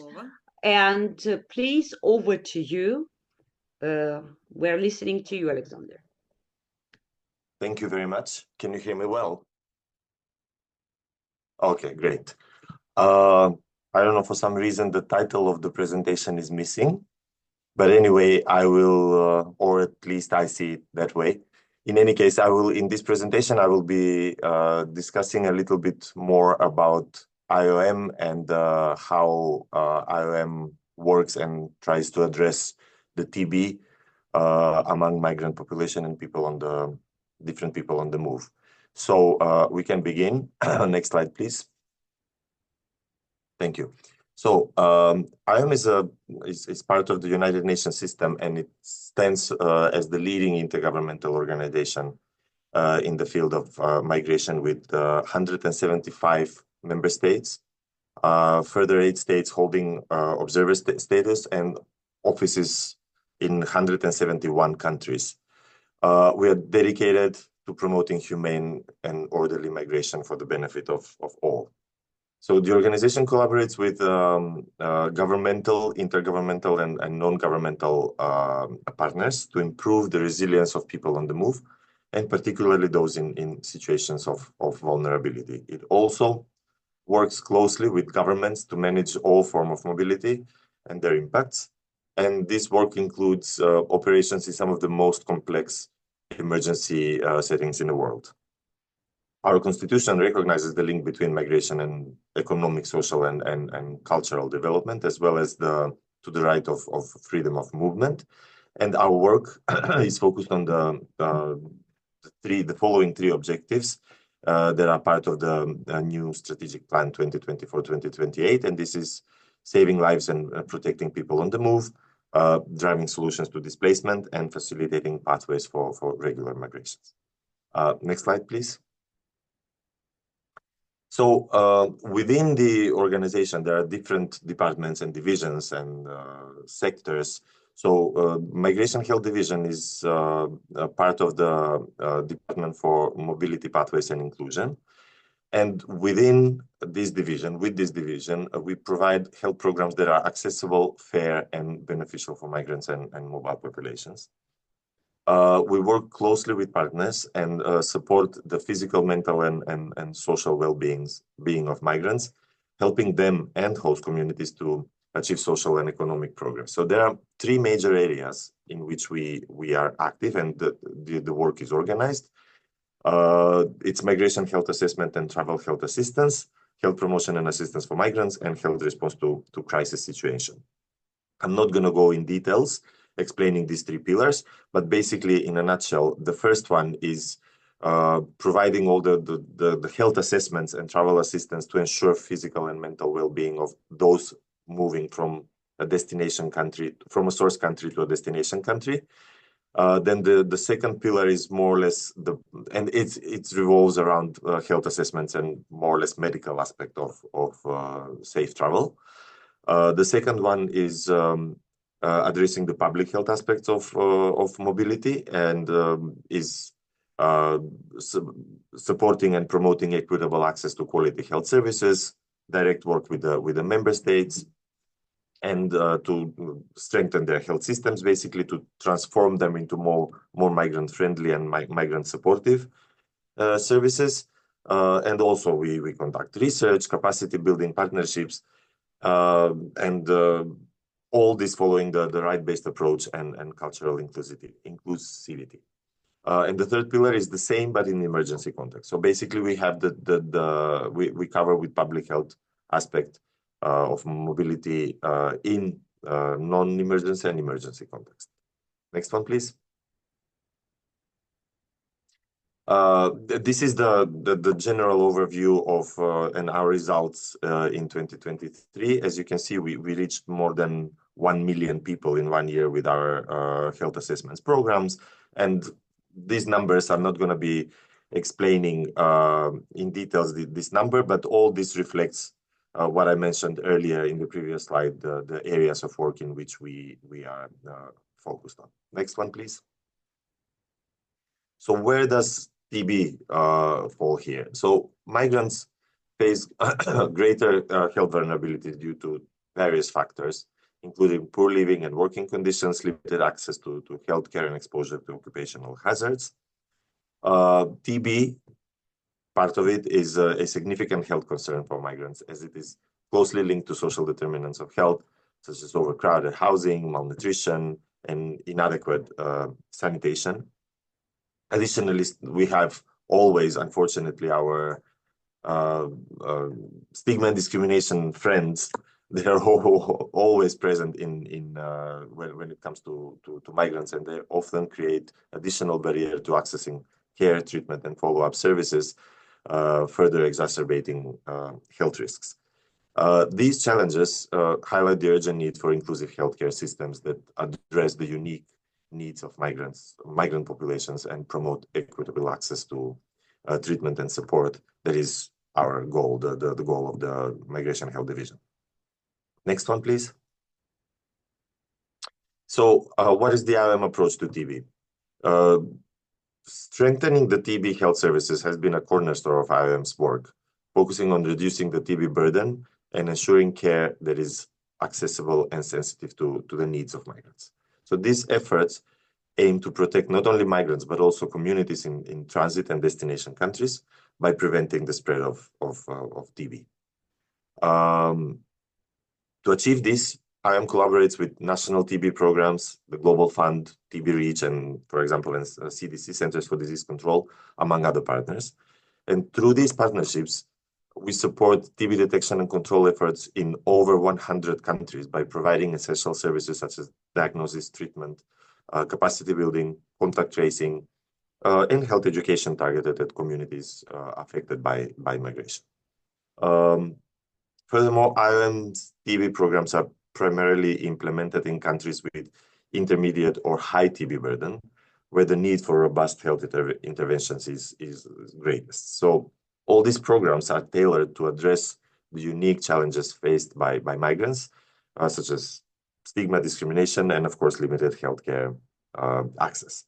Therefore, our efforts, TB-related efforts, are focused on integration of TB care into member states' broader health programs by contributing to building resilient health systems that benefit both migrants and wider communities they live in. Next one. These are the results on our TB area only for 2023. As you can see, as a highlight, I would say that we managed to conduct more than 900,000 health assessments. That includes chest X-ray, in addition to 460,000 people screened for active TB through other IOM managed or IOM supported programs, and we have more than 10,000 TB patients receiving support with directly observed therapy. Next one. Next one, please. With these slides, I would like to share, with the next 3 slides, I would like to share 3 different programs that more or less reflect the way we approach to support the member states in dealing with TB. So the first one is the health assessment program. This is the one that generates the most migrants into the results that you've seen. And this program is very well established. It's throughout all basically the countries that we work, and it is designed at the request of the governments. So we conduct migration health assessments to address critical health needs, and these assessments include TB screening, diagnosis, and treatment services to detect and manage active TB cases effectively, thereby reducing transmission risks with both migrant populations and host communities. Our support, as I mentioned earlier, is extensive and is delivered through a global network of over 100 health clinics. And this infrastructure includes 2 teleradiology centers that enhance diagnosis capacities, 11 TB containment labs designed to ensure safe handling of infectious samples, and of course, partnerships with national TB labs and TB programs. These combined efforts not only address immediate health concerns, but also contribute to strengthening healthcare systems in migration-affected regions worldwide, which is our aim, because we never try to create a parallel system, but we always intend to strengthen the existing health system of the member states. Next one. Next one is the Middle East response. Maybe this is one of the biggest public health programs that we have.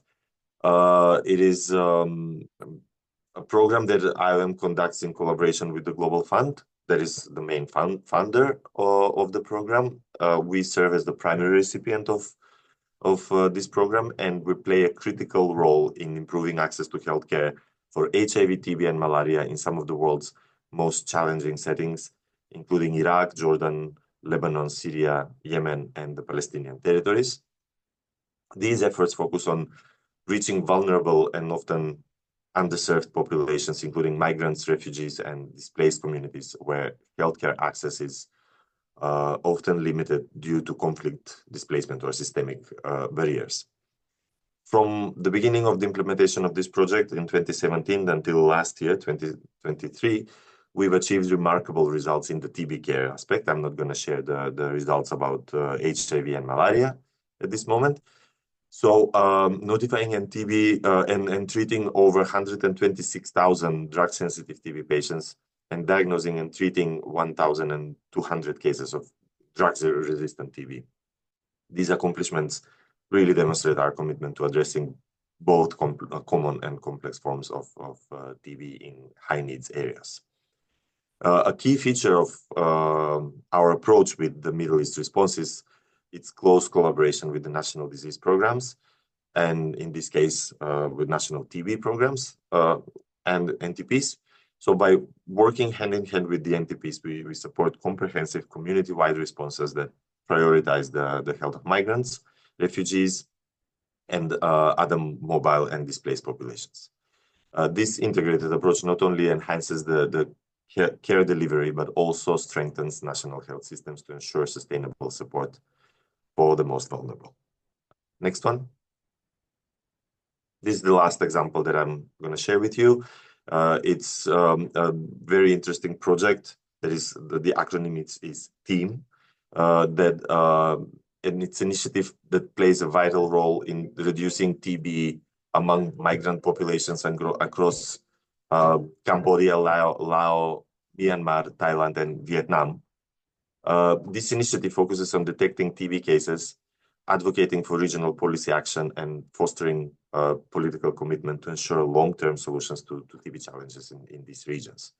In 2023 alone, the program achieved remarkable results, screening over 76,000, almost 77,000 individuals for TB, educating more than 87,000 people on health-related topics, and training over 600 volunteers to enhance healthcare access for migrants. These efforts demonstrate teams' commitment to building capacity and raising awareness while actively fighting TB in vulnerable communities.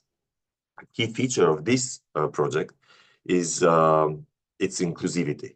The program prioritizes groups often excluded from national TB programs, such as migrants, refugees, returnees, internally displaced people, LGBTQI plus individuals, victims of trafficking, elderly people, and those living with HIV/AIDS. And by addressing the TB risks in the context of specific challenges and barriers to care, Team 2 project ensure that healthcare interventions are tailored to the unique needs of these populations, promoting equity and reducing disparities in TB prevention and treatment. This is the last slide, and I would like to conclude that IOM plays a critical role in addressing the health challenges faced by migrant and vulnerable populations worldwide by promoting equitable access to healthcare, strengthening TB services, and collaborating with partners to build inclusive, resilient health systems that benefit both migrants and their host communities. And looking ahead, we aim to enhance our efforts by adopting advanced diagnostic tools and latest evidence-based public health practices, also exploring the options of leveraging artificial intelligence for effective follow-up, telemedicine, promoting inclusive healthcare systems, and further improving access to essential health services for those most in need. Thank you very much for your attention.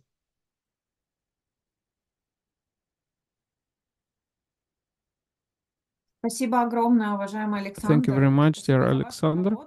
Thanks a lot for your work and for your important contribution to TB response and your work with the key populations.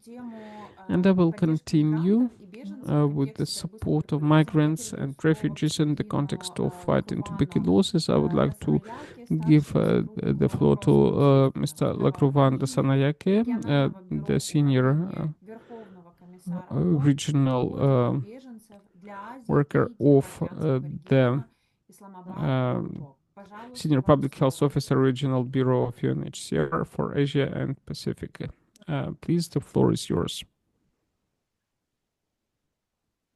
Thank you so much, Julia. So UNHCR is UN Refugee Agency. Let me stop the video to get some bandwidth because I'm stationed in Pakistan today.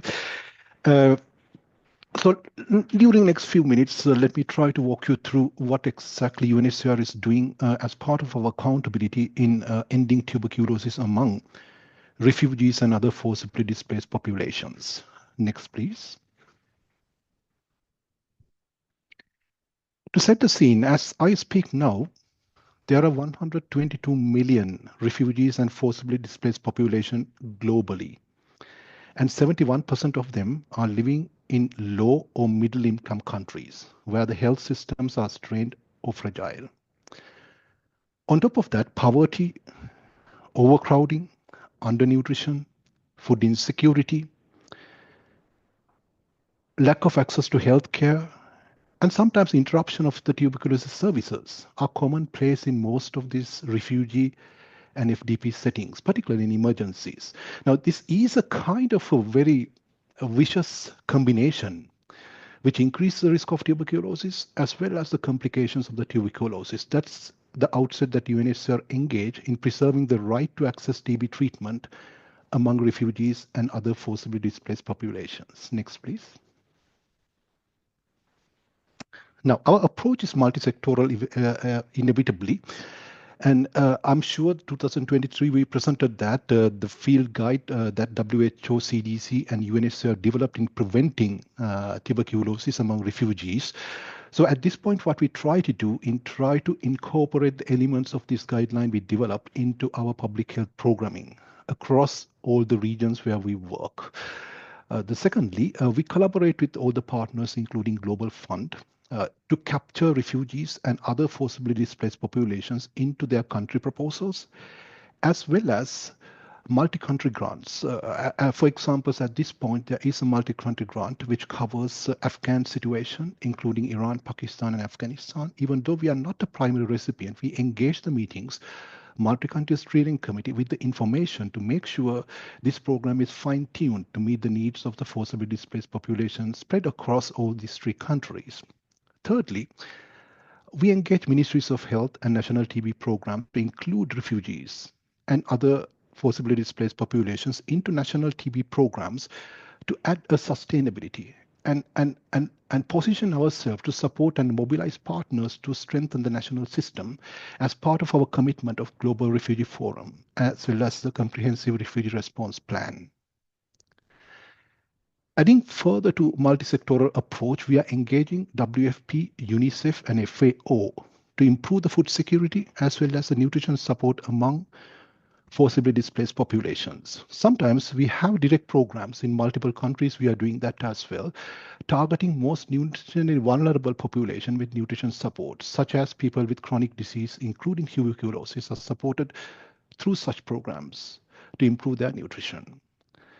And we work in the energy as well as shelter sectors as well. So they are coming on board to combat TB through the angle of minimizing the indoor air pollution. We have developed guidelines, as you can see in this, this slide, how to reduce indoor air pollution during site planning, shelter planning, as well as the energy solutions for refugees. Depending upon the funding situation, we try to implement these plans and the standards while we are planning refugee settlements as well as providing the energy solutions. Now, I'm not going to discuss about the community component to preserve the time, so I will move to the next slide to share a few examples. Great. So the first good practice example that we would like to share is the TB Champion program that we are supporting in Pakistan. It's good to see the Parsi Foundation was there presenting today. I was really impressed with the performance of the TB program. We are closely collaborating with the National TB program as well on the ground.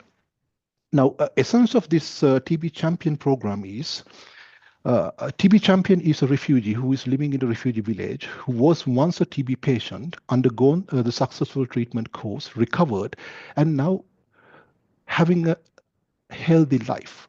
So we collaborate with these TB champions in refugee villages and use them to mobilize community to access the treatment, access the testing, as well as improve the compliance and adherence to the treatment. Dear Lab, now, I'm very sorry. Can you slow down a bit for the translation? Sure. Thank you so much. So, sorry. Yeah. So the TB Champion program. So what we do is we select a person who has a refugee who has been having tuberculosis, who has undergone treatment, recovered, and having a healthy life. And we collaborate with that person and get his support to mobilize communities of that village to testing for tuberculosis, treatment, as well as follow up the adherence for the treatment. And this program has yielded better results for us. One way, it's cost effective. Secondly, it has achieved the targets of the National TB program related to these refugee villages. And moreover, above all, it has helped us to address the stigma and discrimination as well as debunk the myths. Because the same person, a person from the same village come and talk about how we feel now, how we overcome tuberculosis. So that helps us a lot to twist the stigma and discrimination in and around this disease. The second one is we support community health programs in multiple countries. I'll take Bangladesh as an example, where we have about 1,600 community health workers. Now, these community health workers engage in preventive messaging, awareness about TB, linking with the services, including testing, treatment, and they have systematic home visits as well. And through that, we managed to reach out to many patients and mobilize them for treatment. And again, one of the positive findings of that is how fast they can detect cases and mobilize due to this program. And we have developed the guideline for that as well, what you can see here.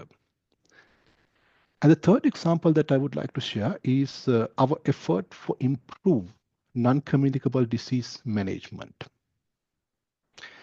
Now, we have been working with Primary Care International, an NGO, to improve the non-communicable disease management in refugee settings. Last 2 years, we have carried out multiple trainings for the healthcare workers who are working in refugee settings across multiple regions: MENA, Southern Africa, East Africa, West Africa, Asia, and Pacific. Now, the primary objective of this training is to improve the non-communicable diseases. But as we all know, diabetes, smoking, alcoholism have direct links with the increasing risk of tuberculosis. So as an indirect outcome of that, we expect to achieve modified outcome of tuberculosis as well as the reduced risk of TB as a disease. So this is another thing that we are doing in multiple regions. Finally, our assistance for TB prevention is not only in the country where refugee lives. We try to provide services throughout the displacement cycle, which means during the emergency phase as well as the return phase. Now, let me get an example. At the moment, Afghanistan is having a big refugee return program. From Pakistan and Iran, there are refugees are going back to Afghanistan. And we have encashment centers, something like points of entries, where we have health teams who carry out screening, general medical screening of the people who are returning. Whenever they find cases, they take active steps to link them up with the TB services, TB treatment in Afghanistan in the areas of reintegration. So we make sure treatments are continued across the borders throughout the displacement cycle. And this is not only in Afghanistan. It's going on in multiple regions, as you can see in the slide. Next, please.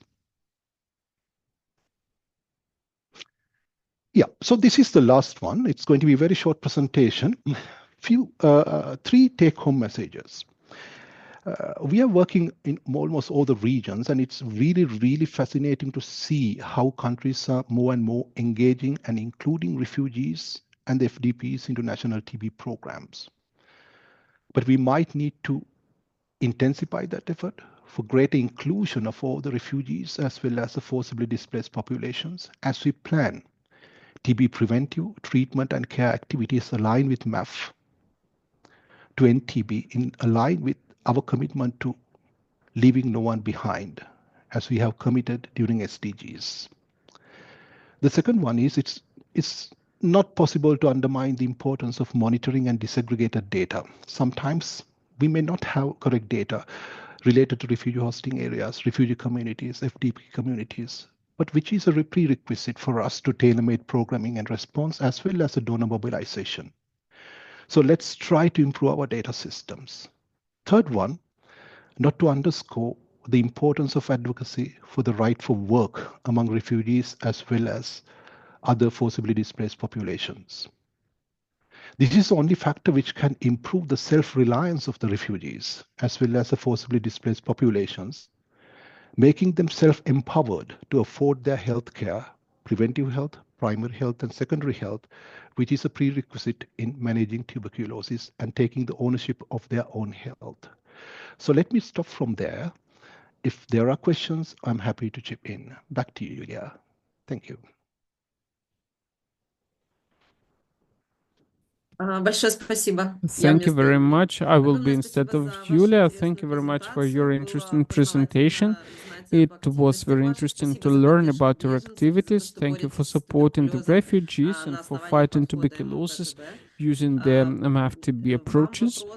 And people will be able to ask questions to you after the next, our final presentation for today. We're going to have another interactive session, and I would like to give the floor to Yulia Kalancha now, who, as a member of the task force of civil society on fighting tuberculosis, will present the recommendations on the key indicators for developing MAF-TB based on the WHO guidance on engagement of communities and civil society to end TB and guidance on the adaptation and implementation of the WHO's MAF-TB to NTB. So thank you, dear colleagues. I'm represented here not just TB, but also the WHO Civil Society Task Force on tuberculosis. I would like to share briefly our recommendations on advocacy for engaging a broad range of sectors, ministries, and departments based on the indicators provided by WHO, and mention the role of the civil society involving MAF-TB.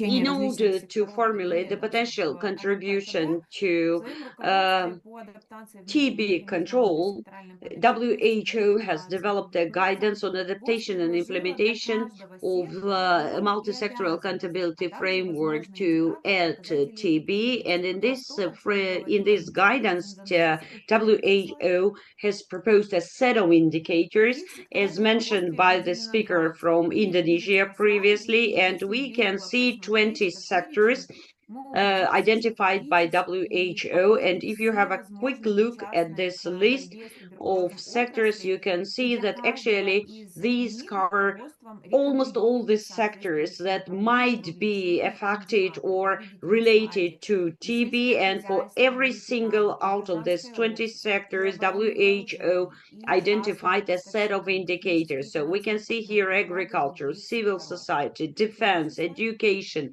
finances, foreign affairs, and many, many more sectors. We believe that the most efficient way to implement recommendations in practice would be to include relevant indicators into the national the TB plans and programs that are most beneficial or better fit the context of your country. And by the way, many people were asking this question in the chat. Of course, yes, we do need advocacy. We need involvement of the NGP, of the national coordination mechanism, the civil society, the communities.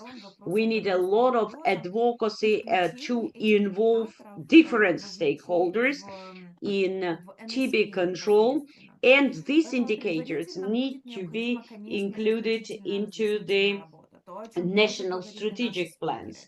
And of course, as previous speakers mentioned before, we need a lot of advocacy, awareness raising, communication with different sectors, because as we know,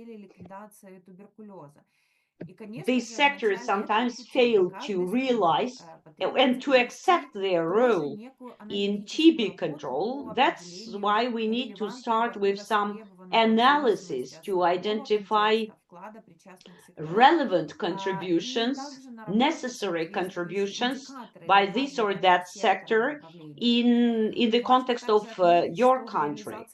And also it's important that in order to implement all these directions of activities, we might also include, for instance, in every single sector, we should also involve civil society organizations and communities to support NTPs and national efforts. Next slide.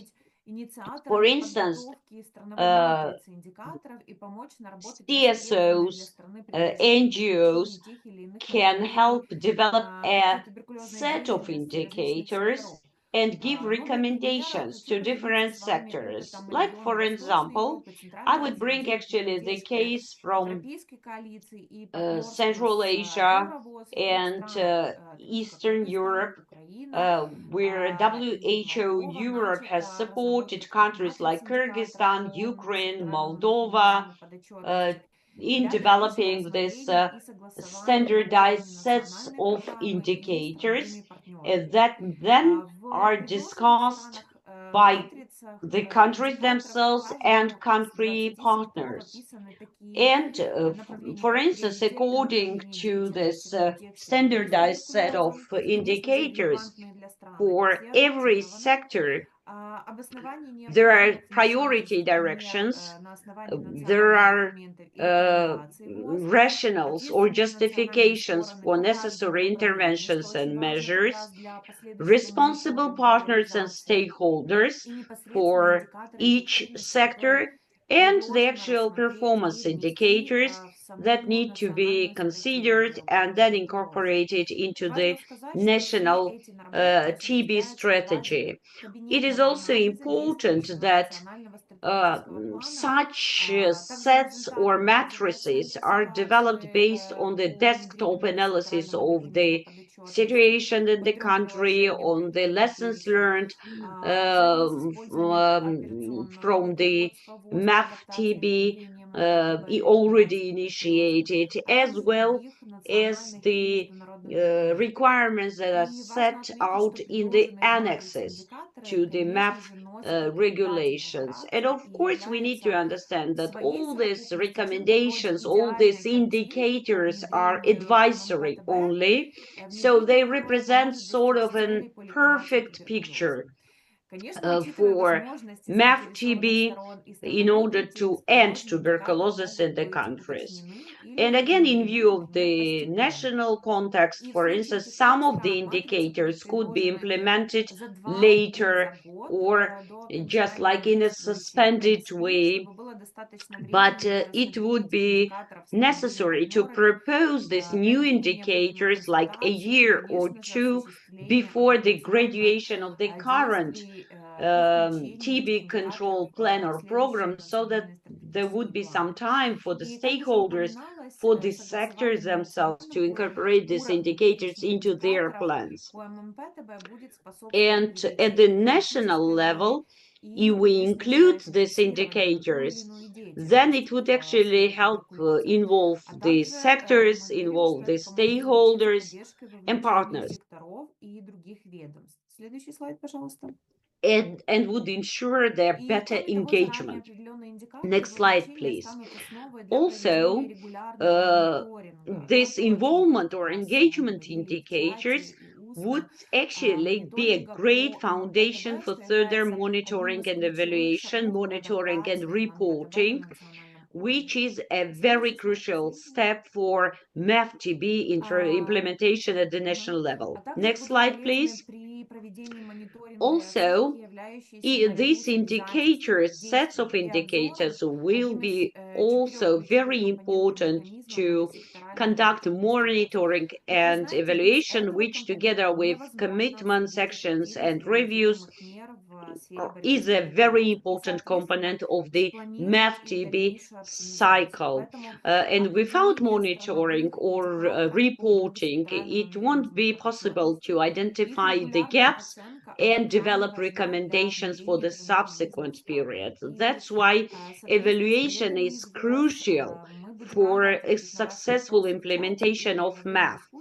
And together with my colleagues from WHO, I'm ready to answer your questions after my presentation, and you can also email me your questions.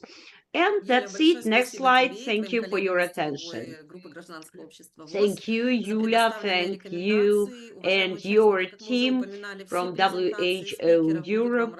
And I just remind you all that you will be receiving all the presentations and for a more detailed review. And now we have some time for questions and answers. Если кому-то хочется some feedback or comments. поднимайте, пожалуйста, руки или пишите в чат. И мы будем рады. You can raise your hands or write questions or comments in the chat. Yes, dear colleagues, please, there is a time, there is just, let's say 5-10 minutes to address your questions if there are any burning one. Because you have no of an opportunity to have such speakers from UN agencies at your event, so it would be great if you can address your questions.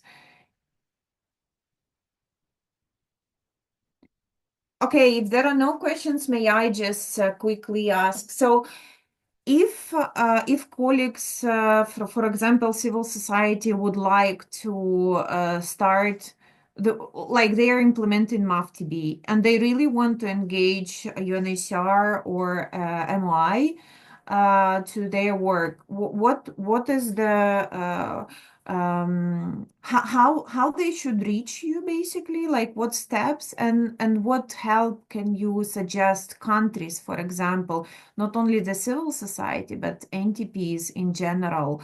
I know that through presentation you already answered this question in general, but it would be great if you can just say what burning issues of country you can just cover if it's possible.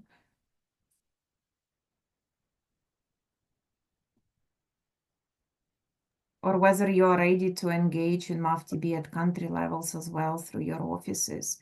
It's really important for countries to understand how they can engage you. Julia, may I go a short reflection in that case? Yes, Lars. Thank you. Thank you so much. So UNHCR works with the multiple civil society organizations across the world in all the regions. Some of them are in the countries with high prevalence of tuberculosis and HIV as well. So there is a good track record of that collaboration. Not necessarily they are relying on UNHCR funding. Some of them are operational partnerships where UNHCR advocate for resources for them as well as sorry, giving the access. can you slow down a bit because the translation is not working? Thank you. Sorry. Always I forget. Yeah. So UNHCR has a very good track record in working with multiple CSOs, so community-based organizations, in terms of tuberculosis, HIV, and other diseases, as well as the protection as a bigger sphere. Not necessarily they are relying on UNHCR funding. Some of them are operational partnerships because we have our comparative advantages when it comes to our line ministries, getting access to refugee settlements, negotiating with the government counterpart. Those facilitations we do there. And on the other hand, civil societies bring additional comparative advantage, knowing the ground, knowing the network. So it is a synergy, what I can see. It's not just transactional, it is a transformative. Civil society can synergize our response and we can synergize their response. At the end of the day, we work for the same goal: end tuberculosis, HIV, malaria. So there are very many good examples and there is a wealth of opportunities to negotiation, work with countries. And UNHCR basically interfaces with public health.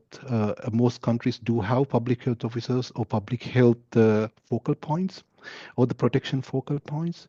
They are very active in the country protection clusters, health clusters, nutrition clusters they participate. So just feel free to reach out to any of them at the country level. And regional level, we have regional bureaus. So there we have the regional public health functions. So you can reach out, then we can link up and we can collaborate, we can discuss, then we can work together to the common goal of MAF. So that's how I see. Now, the burning question is the million-dollar question. Needs are growing, but resources are going down. That need more and more collaboration, not only UN partner collaboration. That's number one. The second one is inclusion of the services as much as possible to the broader national system and try to mobilize the development partners to strengthen the national system. That's what we are looking at. We call it sustainable response, and it is in line with the GRF as well as a comprehensive refugee response plan. Strengthen the national system, support the host countries to take care of refugees as well as the host communities. So that's where we are looking at. But Now, the problem here is there is a bit of a division between the humanitarian, peace, and development nexus. We work together now a lot, but still there is more room for working together. So we need to blend these three spheres, humanitarian, development, peace, nexus, as we are moving towards the sustainable response to address the increasing TB, HIV, malaria needs in a landscape of reducing or depleting resources and increasing complexity. So that's the burning issue we see at this point, and how to find solution and how to navigate. Over to you, Julia. Thank you so much, dear Lacroix. You raised very important issues. Alexander, would you like to add to what Lacroix was saying? Yes, sure. For us, basically, it works the same depending on the needs of the country. We have country offices and regional offices that are more operational than the HQ. HQ is having a more of a supportive role. So usually the country offices know the landscape of a given country, and they are already in contact with civil society organizations, even FBOs, everybody that is active participant in the scene. So as IOM is largely projectized organization, meaning that big chunk of the funding comes from projects. We either support NGOs, fundraise funds for a given activity, or we do it together. But of course, this depends on the collaboration that is already established in each given country. Therefore, I would say that the way forward is to direct communication with the country office, and if we have there a dedicated health officer that is in charge of the health programming, and then it will be whenever there is a call for proposals, the joint submission of a proposal is an option. So in general, this is the way to go. Super. Thank you so much for those insightful, actionable steps that you are suggesting for civil society and the countries to work together with UN agencies. Thank you so much. And we are closing up, so I'm giving the closing words to Monica, please. Thanks so much, Julia, and many thanks to those of you who've stayed on, and not just for this webinar, but also for the previous two interregional online meetings. We appreciate the collaboration. I'd like to thank our distinguished panelists and speakers for sharing your experiences. It's been really important to showcase this in this platform. And we hope to continue a strong collaboration. Please do reach out to us at WHO across all three levels. I'm here, of course, at the global level, but I have my colleague from the regional offices connected, from the country offices connected, and we're all here to support. And of course, Tibet, thank you for initiating this idea of Julia. You and your team have been fantastic in pulling this all together. Thank you so much for that. And we're very grateful, and we really look forward to seeing 2025 as a year where we can really amplify and elevate the implementation of the work on multisectoral engagement and accountability. And it truly is a time to have all hands on deck. So we really would like to see all partners, all UN agencies, as you can see, both IOM, UNHCR are here, but many more, all civil society, and all key stakeholders join forces. So thank you so much. Back to you, Julia. Thank you.